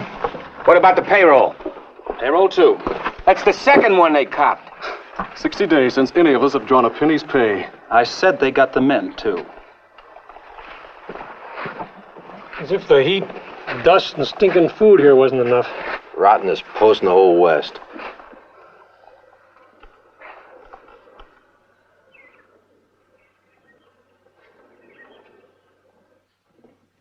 From all indications from the reports, man, everything points to the fact that the Apaches must be in this vicinity. You're wrong, sir. A band of them attacked us near Black Butte. Killed my men, took the payroll. I didn't think they were that close. Bixby, take out Company B. Scout the area around Black Butte and bring back the bodies for burial. Yes, sir.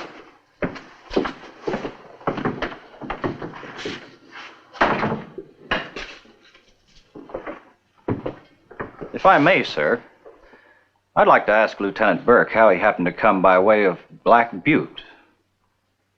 Orders. Mine. But apparently it doesn't matter how I dispatch my patrols or route the pay wagon. The Apaches seem to know my orders almost before I give them. After this, no Indians are permitted within the stockade, for trading or any other purposes. What about our Indian scouts? Well, no, I don't include them. They're tribal enemies of the Apaches, and most of them have proven themselves many times. That'll be all, gentlemen.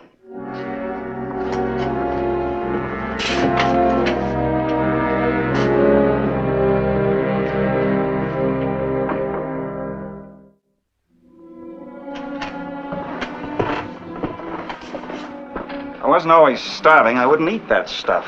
What can he do to it to make it taste like that? I don't know, but don't let the men hear you. The morale here is almost shot already.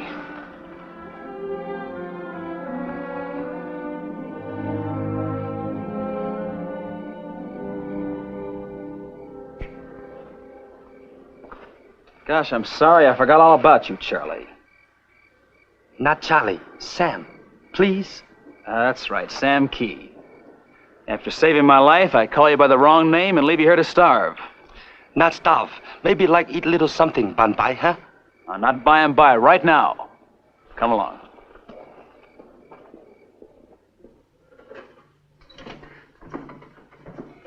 Sergeant. What's that? Now, it's a hungry man, Sergeant. You see that he gets something to eat. Mess is finished, and I don't aim to start cooking anymore tonight. Sir?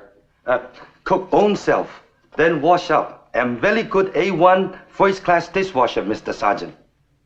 Then maybe let me stay help all the time? Well, that'd be pretty tough to arrange, Sam. With the Chinese being deported from the country, well, even back in Washington, this is still considered part of the U.S. You take care of him, Sergeant. Thank you. Well, maybe I can get you some pork and beans. But that's all. Pork and bean, very nice. Much obliged, Mr. Sergeant. You sit, relax. I fix. Hey, you're not a bad Joe after all. Name not Joe. Sam. Oh, Sam. The beans are in that pot over there, and there's a slab of salt pork around here someplace. I find quick.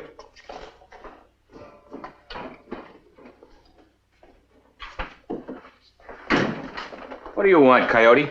I need grease. What do you need the grease for? Soften up some leather. Bear grease be the best. There's some of that little jar on the top shelf.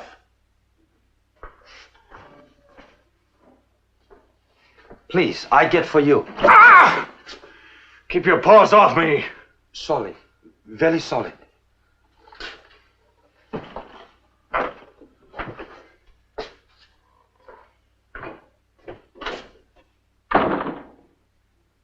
Why he so touchy on shoulder? Ah, them breeds is all touchy. Breeds? Explain, please. Half-breeds. Half Indian. The army, they use them as interpreters and scouts. Hey, where you going? Don't you want your chow? What about that KP you promised you'd do? Excuse, please. Something very important. Think Mr. Coyote's Indian half is biggest half.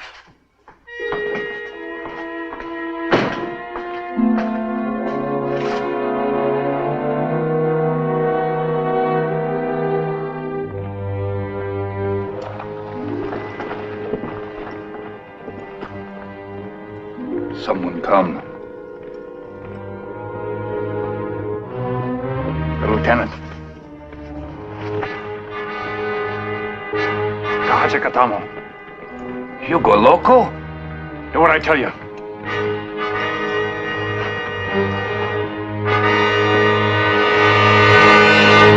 Coyote, what are you doing?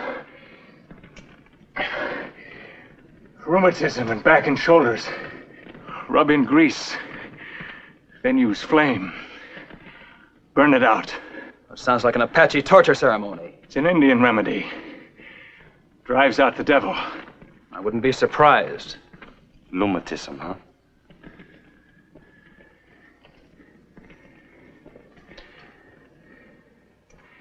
Something you wanted me for, Lieutenant? I guess it can wait. I'm sorry we interrupted the treatment. Hope it does the trick.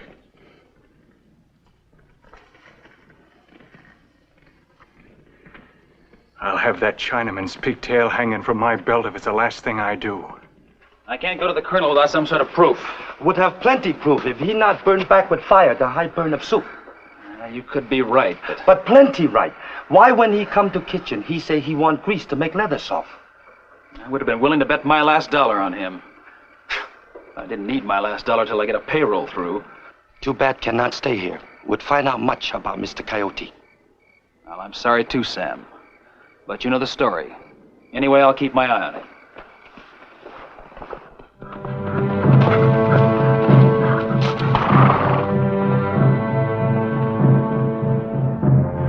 Why so long to come here? I've been trying to get out all week, but they're suspicious of me. Got to watch my step. Well, what about my share of the money? I keep promise when you keep promise. When? Next payday. One more moon. And all this land will be yours again. Apache people not like to wait more. You think they're restless? You should see the men at the fort. One more payless payday, and there won't be half a dozen of them there. Only officers. And I wouldn't be surprised if some of them deserted too. Motor the waiter now, Sam? Cook today also. Mr. Sergeant, very sick. Where did that come from? What is? Venison.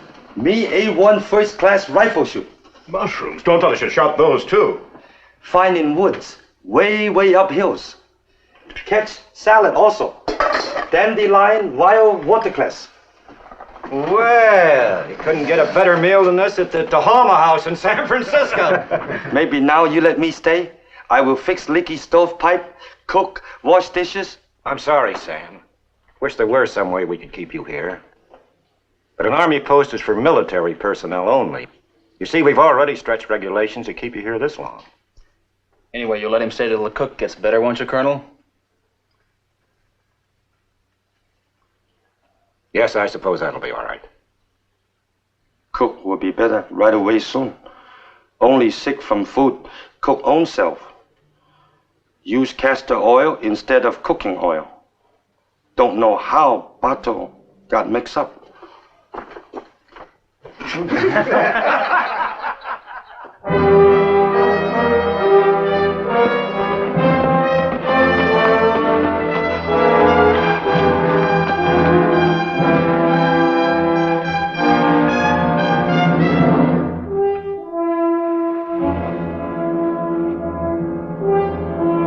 morning, Mr. Coyote. You in very bad humor this morning. Rheumatism worse, maybe?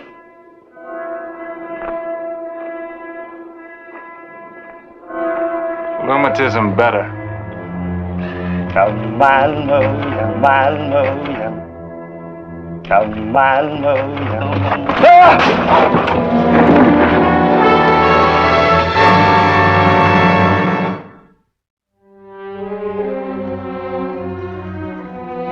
Plenty sure, Mr. Colonel?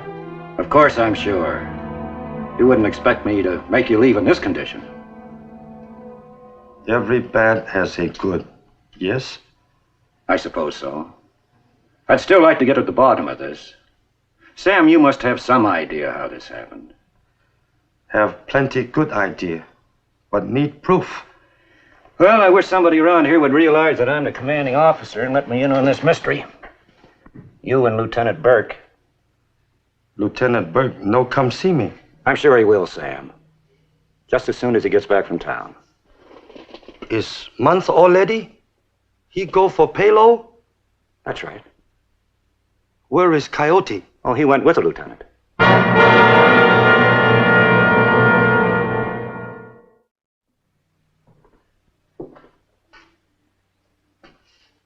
Same story again, I suppose.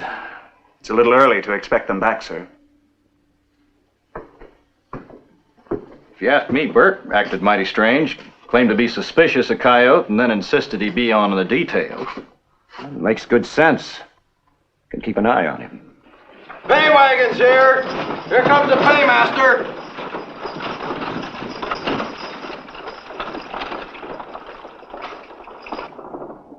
Payroll details back. It's Burke, sir.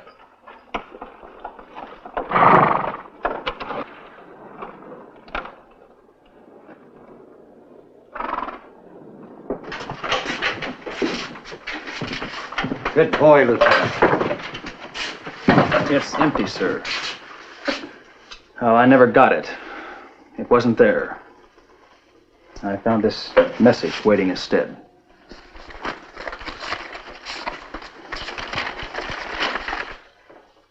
What does it say, sir? Congress didn't get around to passing the appropriation. You mean we've got to wait another 30 days to get our pay? Longer than that, I'm afraid. Congress has adjourned till next session. Those congressmen don't know what it's like out here. They ought to be impeached. I hate to think how the men are going to react. Anyone who stays is a fool. Sign us up for starvation wages and then don't even pay us. But the colonel swears we'll all get our money if we wait. How long have you heard that? Go ahead, stay if you want to. I'm going first thing in the morning. Me too. I gotta send money to my wife and kids. No pay. No stay, that's the way I feel. One company's out on patrol. Most of the rest of them are deserting just after sunrise tomorrow if they don't get paid. And they will not get paid. Not a chance in the world. I'll be watching from the mess hall. When the men start to leave, I'll make a signal fire in the cook stove. We will be on hilltop overlooking the fort. At signal of smoke, we will attack. Mr. Lieutenant. What are you doing out of bed? Mr. Sergeant, no cook breakfast. Think maybe I better cook. I don't think anyone's interested in food. Men, don't you realize that if you pass through that gate, you'll not only be charged with desertion, but also stealing United States property? Sir, if you're referring to these mangy nags, we're taking them for part of our back pay. Men, don't you realize that we're already under garrisoned? The Apaches could take this fort, then move in on the town like a horde of locusts.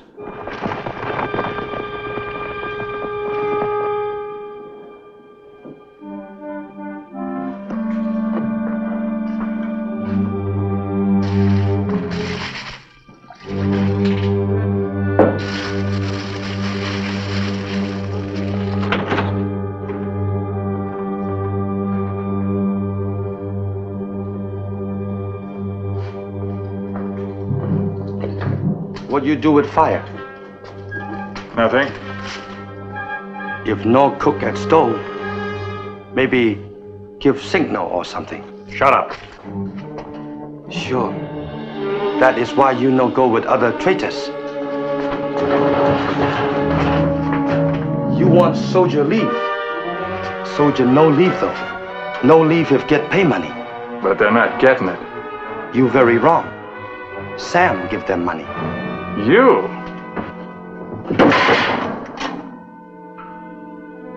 Saved much money. Have restaurant in San Francisco long time. Well, the soldiers ain't getting it. I'll tell you that much. I'll shoot the first man that tries to go through that gate. That'll be me, sir. Go ahead. I mean it.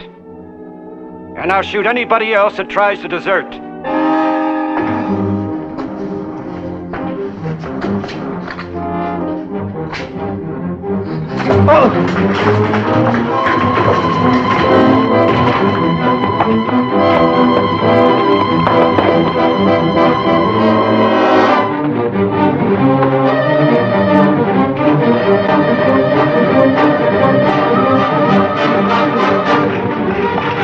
Get out of the way, Sam. You'll get yourself killed. So sorry. Must see Mr. Colonel right away.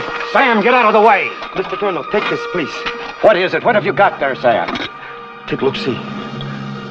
Gold? $4,000. Have saved long time to go back China. But now Uncle Sam more important. Better pay soldier quick. No time to lose. Get dough here. Eagle fly. Everybody get paid. It's true, man. There's enough money here to pay you all. Lieutenant, pay them off. Yes, sir, Colonel, sir. Line up over here, men. Hey, we get paid! Payday! Hey, the eagle flies! You lie to us, Coyote Jim. They do not desert. It's not my fault. I did everything I promised, but they got their money. So? I want mine. My share of the payrolls. You do all this just for gold? We made a deal, didn't we? You have the greed of white man. I want the money. I can't go back there anymore. But I did my job. And now your job is finished.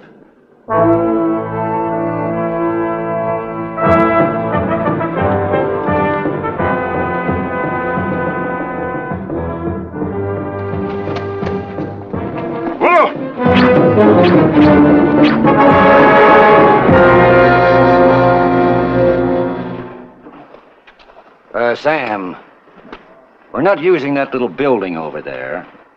You think you might be able to make it into a restaurant? Oh, it will. You mean I can stay here? It's yours, Sam. Regulations or not. Yes, sir, Mr. Colonel. Very good A1 first-class Chinese restaurant. Sam Key, proprietor. No one ever made an issue of the colonel's breach of regulations, and Sam Key remained at Fort Huachuca for the rest of his working days. After that, his officer's restaurant was passed along to his son, Mark Kim, and then to his grandson, after Sam had retired to his native Hong Kong with enough money for a comfortable old age. Uncle Sam had repaid his great debt to Sam Key.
I'm the old ranger, and Death Valley's my stamping ground. Many's the tale of adventure I'm going to tell you about the Death Valley country. True stories, mind you. I can vouch for that. Sago lilies. It's the year 1861, and the Mormon Salt Lake City, now 15 years old, has grown from a struggling frontier settlement to a city of real size. Although to Wilhelmina Cannon, who has lived here only since her marriage a year ago, it still seems a far cry from Boston.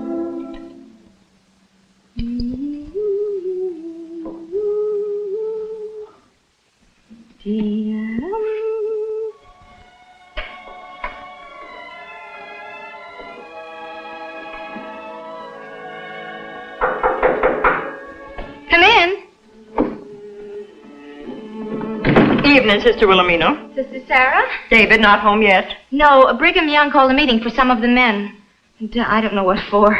I brought you some barley for the baby. Oh. Barley water's good for him. Thank you. If he wasn't asleep, I'd pick him up so you could see him. He's so darling. Embroidery and hand tucking on a boy. He's only 3 weeks old.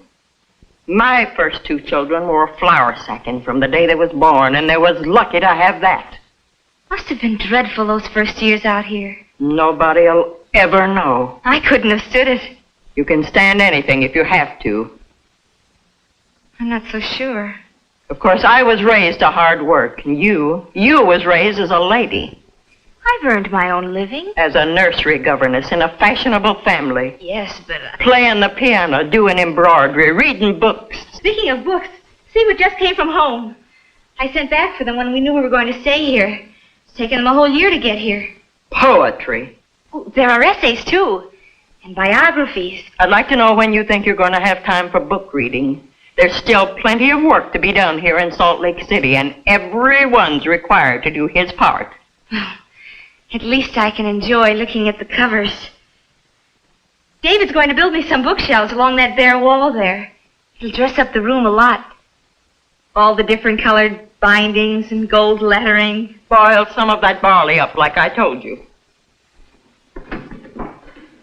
Oh, good evening, Sister Sarah. Brother David, take my advice and put that baby in unbleached muslin. The sooner he gets used to uncomfortable things, the better.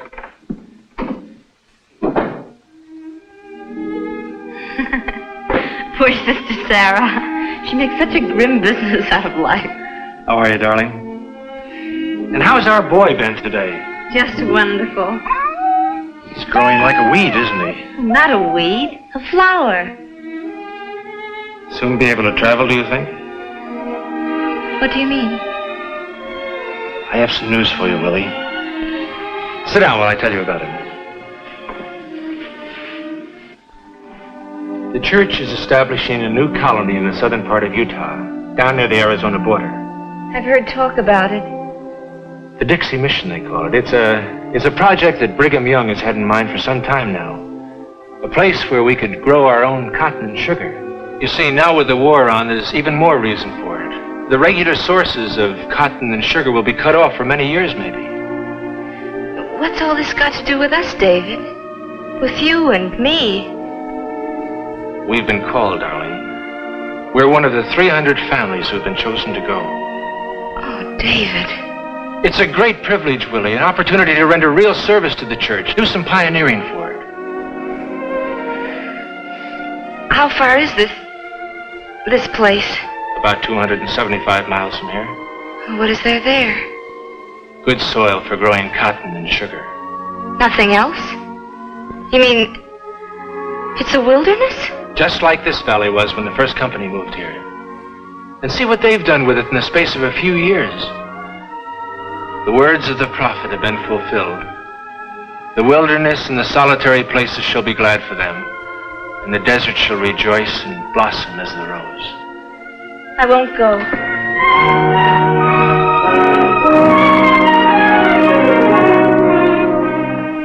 We can't refuse. It's not fair. We've been called, darling. Well, let them call somebody else. We only just settled here in Salt Lake City, David. Just built our home and furnished it. And the baby. He's only a few weeks old. Darling, we weren't picked by accident. We were chosen like all the other 299 families for a very good reason. What reason? Every trade and occupation has to be represented in this new colony. It's highly important. And you? I'll farm, of course.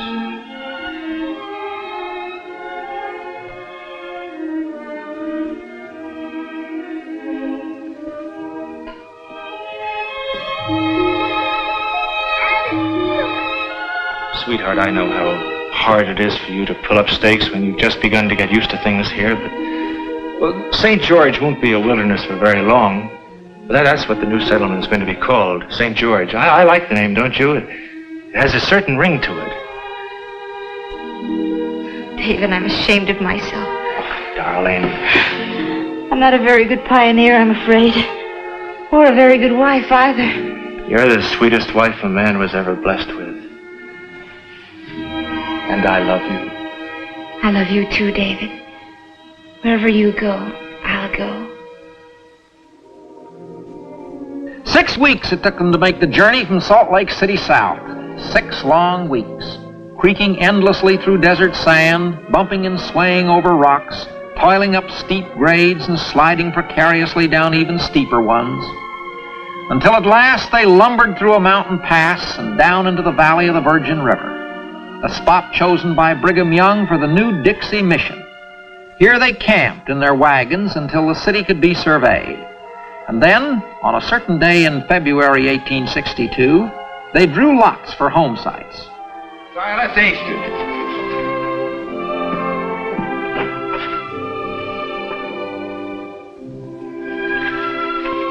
David Cannon.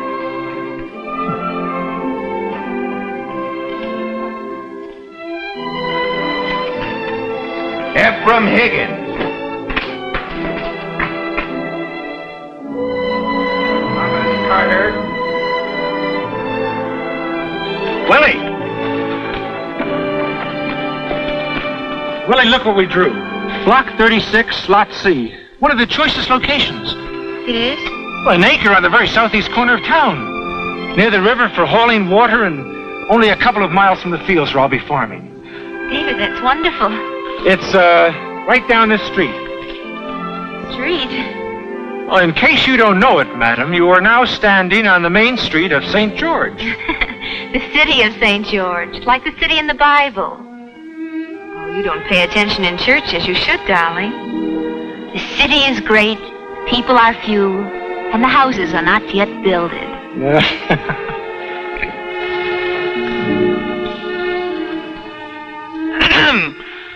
Oh, Sister Sarah.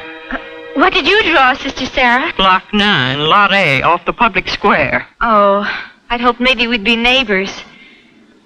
What are you going to do with those willows? Gonna weave 'em to make a hut. I'll fill in the cracks with mud and it'll be snug as an Indian basket. And if you two are wise, you get busy on one for yourselves, instead of standing there making a public spectacle of yourselves.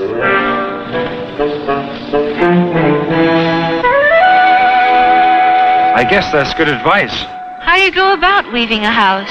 Well, you leave that to me. At least I can help with it. The mud pie part of it. You'll do nothing of the kind. You're going to stay down in the wagon camp with the baby. And what's more, I'm not even going to let you see our house till it's finished.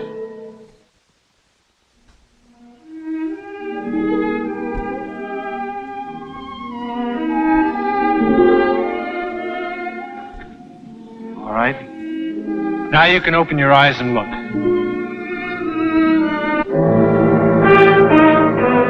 How do you like it? David, you built that? All by myself. You're wonderful. I think that wood is better than willows and mud, don't you? Oh, yes. Much better. Well, come on, I want you to see the inside.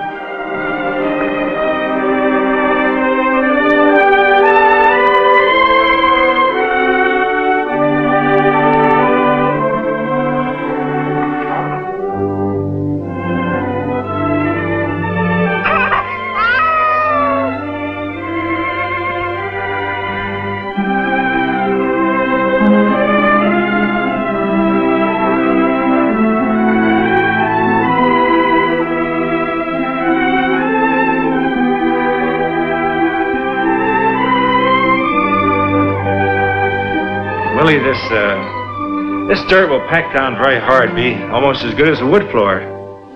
And then after we move our stuff in, it'll look a lot different. I know you. You can make any place look home-like. I'll try.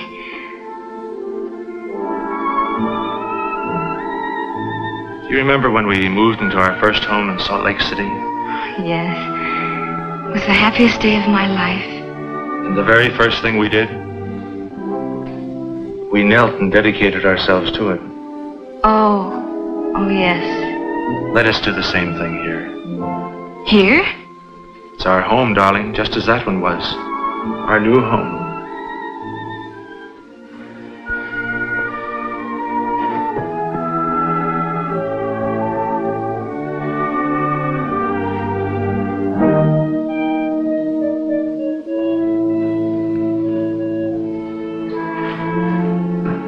O God of Zion, bless thou this home.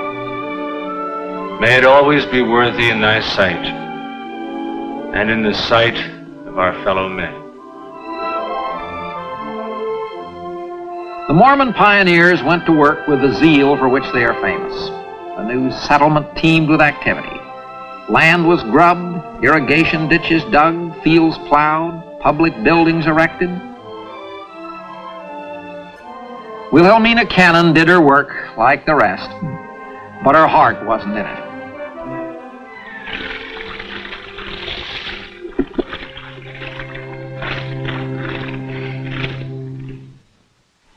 I told you you'd have him in unbleached muslin.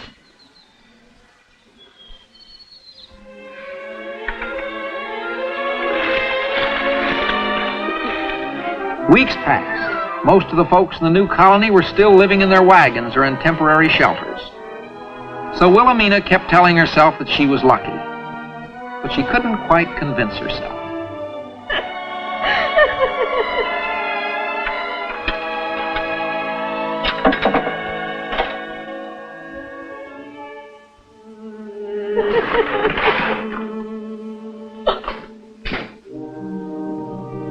Willie!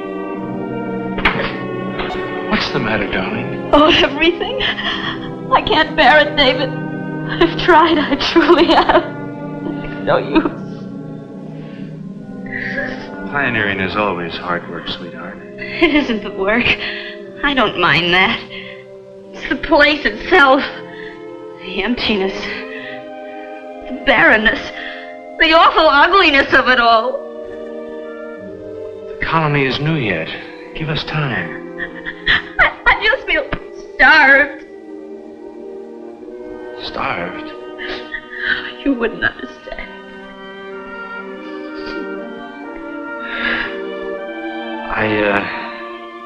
I haven't forgotten about the bookshelves. As soon as I have time, I'm going to make them for you. Never mind. It would help, wouldn't it? It's not only the inside of the place, David. It's everything outside. I'm going to grub the brush off our land in the spring. You can't change the color of the soil, though. That awful raw red. Well, no. Or the outlandish shape of the mountains. It's strange country, I grant you. Takes some getting used to, but...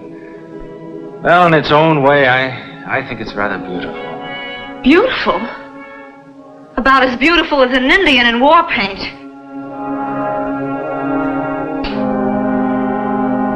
Oh, David, I'm sorry. I should be happy here. Having you and the baby ought to be enough. But it isn't. If you could show me anything about this country that was lovely. One single thing. And if I could? Then I'd feel it was worthwhile staying here and working for the future.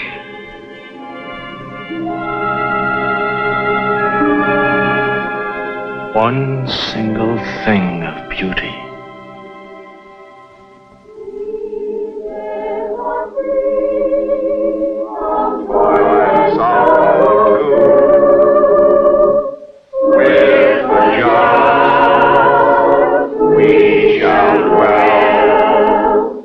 But if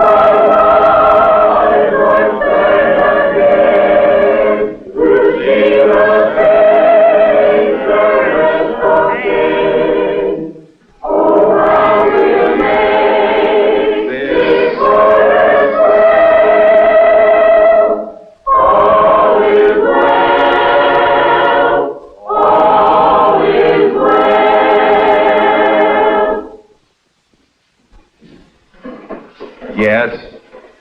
is well. All is well. One and all, you have accepted the hardship, rejoiced in the sacrifices, and dedicated yourself to the task of transforming this great wilderness to the glory of God. April is melting into May. The fields are being plowed and planted to corn, cotton, grain, and sugarcane.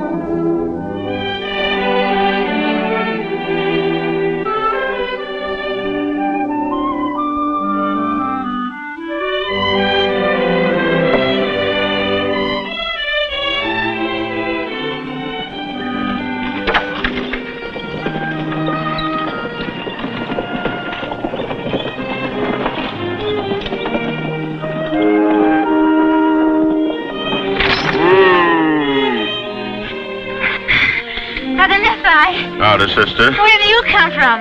Salt Lake City. Brung the mail. Mail? Any letters for me? Well, most likely. Several sacks of it back there. Letters and newspapers. Oh, I haven't seen a newspaper in 5 months. Nephi, could I please? Would you just... I'm sorry, sister.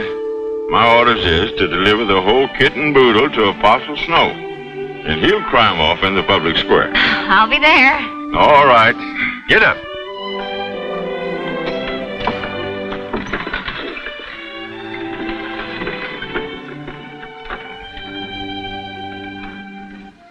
We danced to a real string orchestra until way after midnight. I wish you could have been there.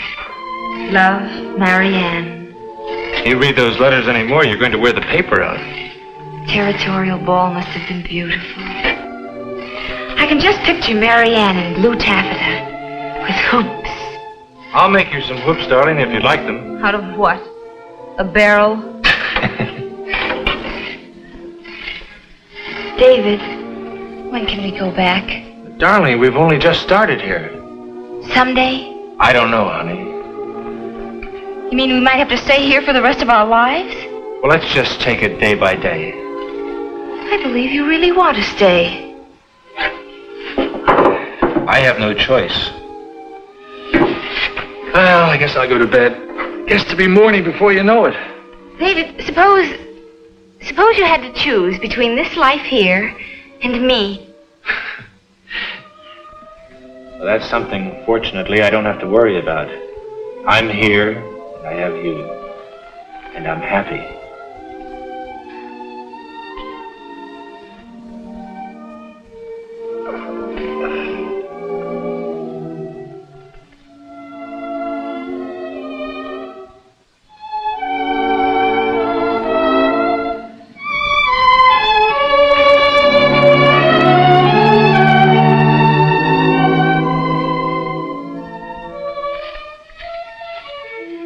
I think I'll go out for a breath of fresh air.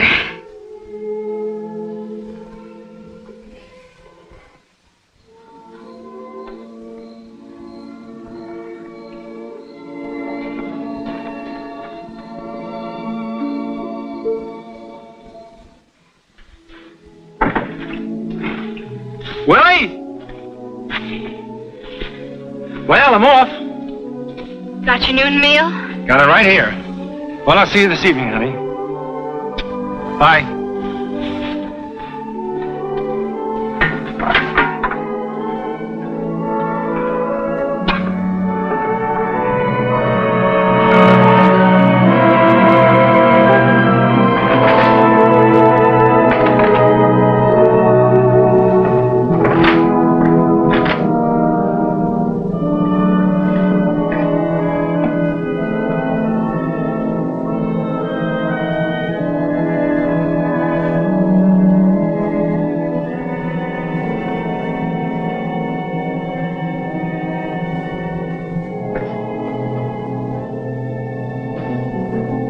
What you doing, Willie?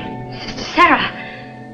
You're packing. Oh, I was just getting some things in order. Where are you going? You can't fool me. You're going somewhere. Yes, I am. I'm going back to Salt Lake City. You and David and the baby? Just me and the baby. What for? For good. Willie. It's all arranged. I talked with Nephi last night. He's picking us up in the wagon in a few minutes. Are you crazy? I've stood this place as long as I can, Sarah. You unpack that trunk. Well, not. I'm leaving. You can't. Oh, yes, I can. And nobody's going to stop me. I'll tell Apostle Snow. I'll tell the heads of the church. Tell anyone you want. I'm going. I'm going, Sarah. Do you hear me? I'm going. You little fool. Don't you know if you commit a sin like that, you'll be punished? There couldn't be a worse punishment than living here. Maybe you think the rest of us find it easy. Maybe you think we like hunger and hardships and loneliness. Well, let me tell you... I don't want to hear.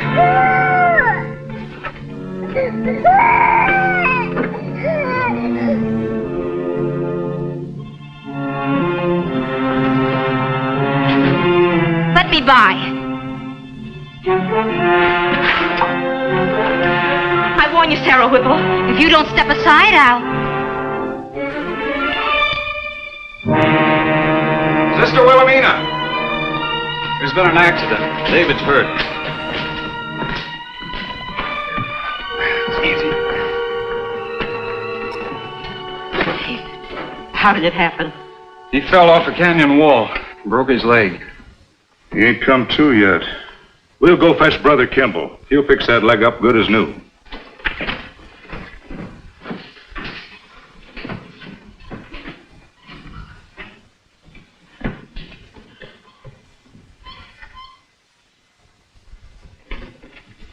Here, let me do that.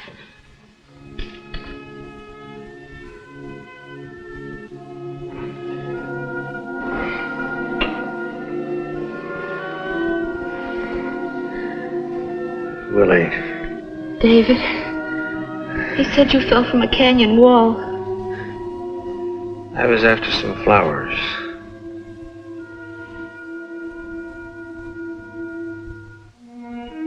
These? I didn't know I still had them. They're sago lilies. Later on, the hills around here will be covered with them, they tell me. Think of stars in the sky. But I didn't want to wait a week or even a day when it meant so much. You risked your life to... Ever since you told me how you felt about this country, I've been trying to find something I could show you that was beautiful about it. Oh, David.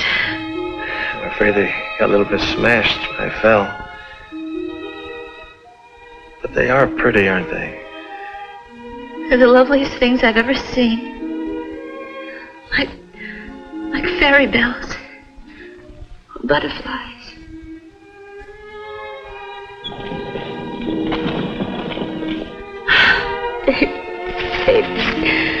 A blind artist.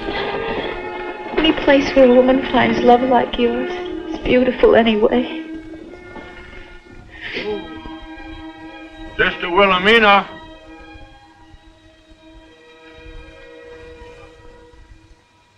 Brother Nephi. Sister Wilhelmina.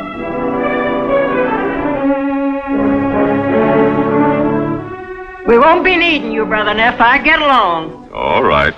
Get up.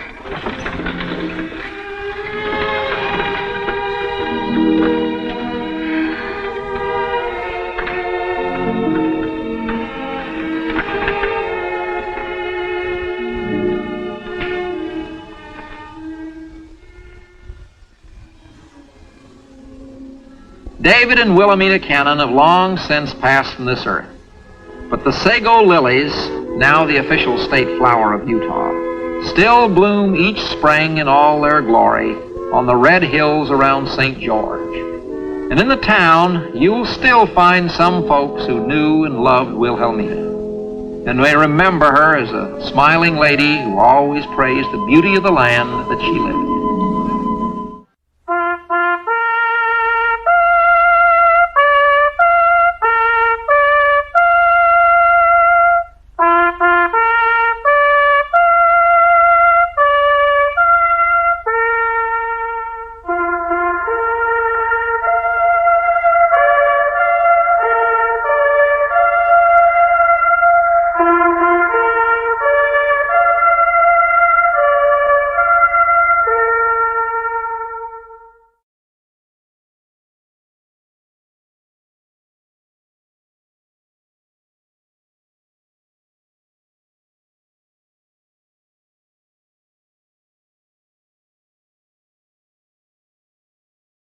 Dress change করতেছিস? Change করিস না, চল একটা TikTok বানাই। TikTok? হ্যাঁ TikTok, চল। আমার সুবিধার লোক মনে হইতেছে না। কি কইতেছেন আপনি? কি কইতেছেন? গায়ে হাত দিছেন কেন? গায়ে দিও মানে এ বড় গায়ে দিলে কি করবে? একদম গায়ে করতেছেন। তুই গায়ে করতেছিস। তুই আমি আজকে শেষ কর। তুই টাকা দে, আমার টাকা দে। ওরে আজকে বই।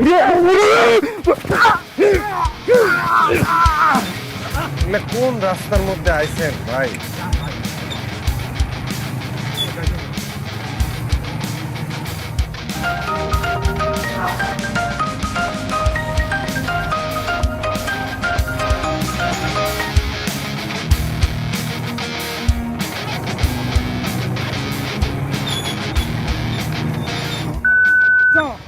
এই এই আপনি কারে করছেন? হ্যাঁ আরে ভাই আপনারে কই নাই, আমার কল দিছিলাম, এই কল রিসিভ করতেছ না, ওরে কইছি। আমারে কন্নে মানে এই আপনি নামেন তো নামেন। আমি যাব না, আমি যাব না। আপনি কি কইতেছেন? হ্যাঁ আপনি যাইবেন না কেন? না আমি যাব না। আপনি আপনি নামেন, আমার টাকা দেন, আমি যাইগা। দেমু না টাকা, আমারে না নিয়ে গেলে আমি ভাড়া দেমু না। আরে আপনি কখন থেকে এই অলি করতেছেন? আপনার আমার সুবিধার লোক মনে হইতেছে না, একদমই সুবিধার লোক মনে হইতেছে না। আপনি টাকা দেন, আমি যাইগা। আমার সুবিধার লোক মনে হইতেছে না? কি কইতেছেন আপনি? কি কইতেছেন? গায়ে হাত দিছেন কেন? গায়ে দিও মানে এ বড় গায়ে দিলে কি করবে? একদম গায়ে করতেছেন। তুই গায়ে দিলে তুই আমি আজকে শেষ কর। তুই টাকা দে, আমার টাকা দে। ওরে আজকে বই।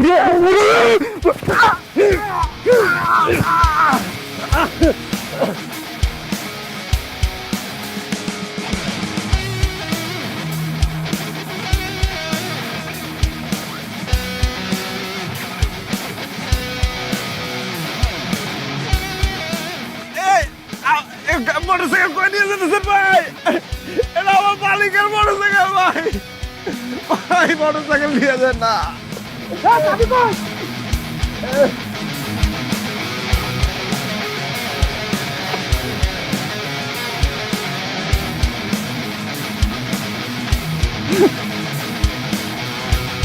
গাড়ি থামলো কেন? স্যার একটা অ্যাক্সিডেন্ট হয়েছে। ভাই ভাই আমার একটু বাঁচান স্যার ভাই। পেটে তো ছুরি। মনে হচ্ছে চিন্তা কেস।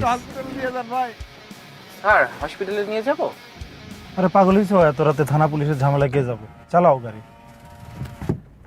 স্যার যে অবস্থা, মনে হয় না বাবা। ভাই যাই না ভাই। ও ভাই আমার একটু হসপিটাল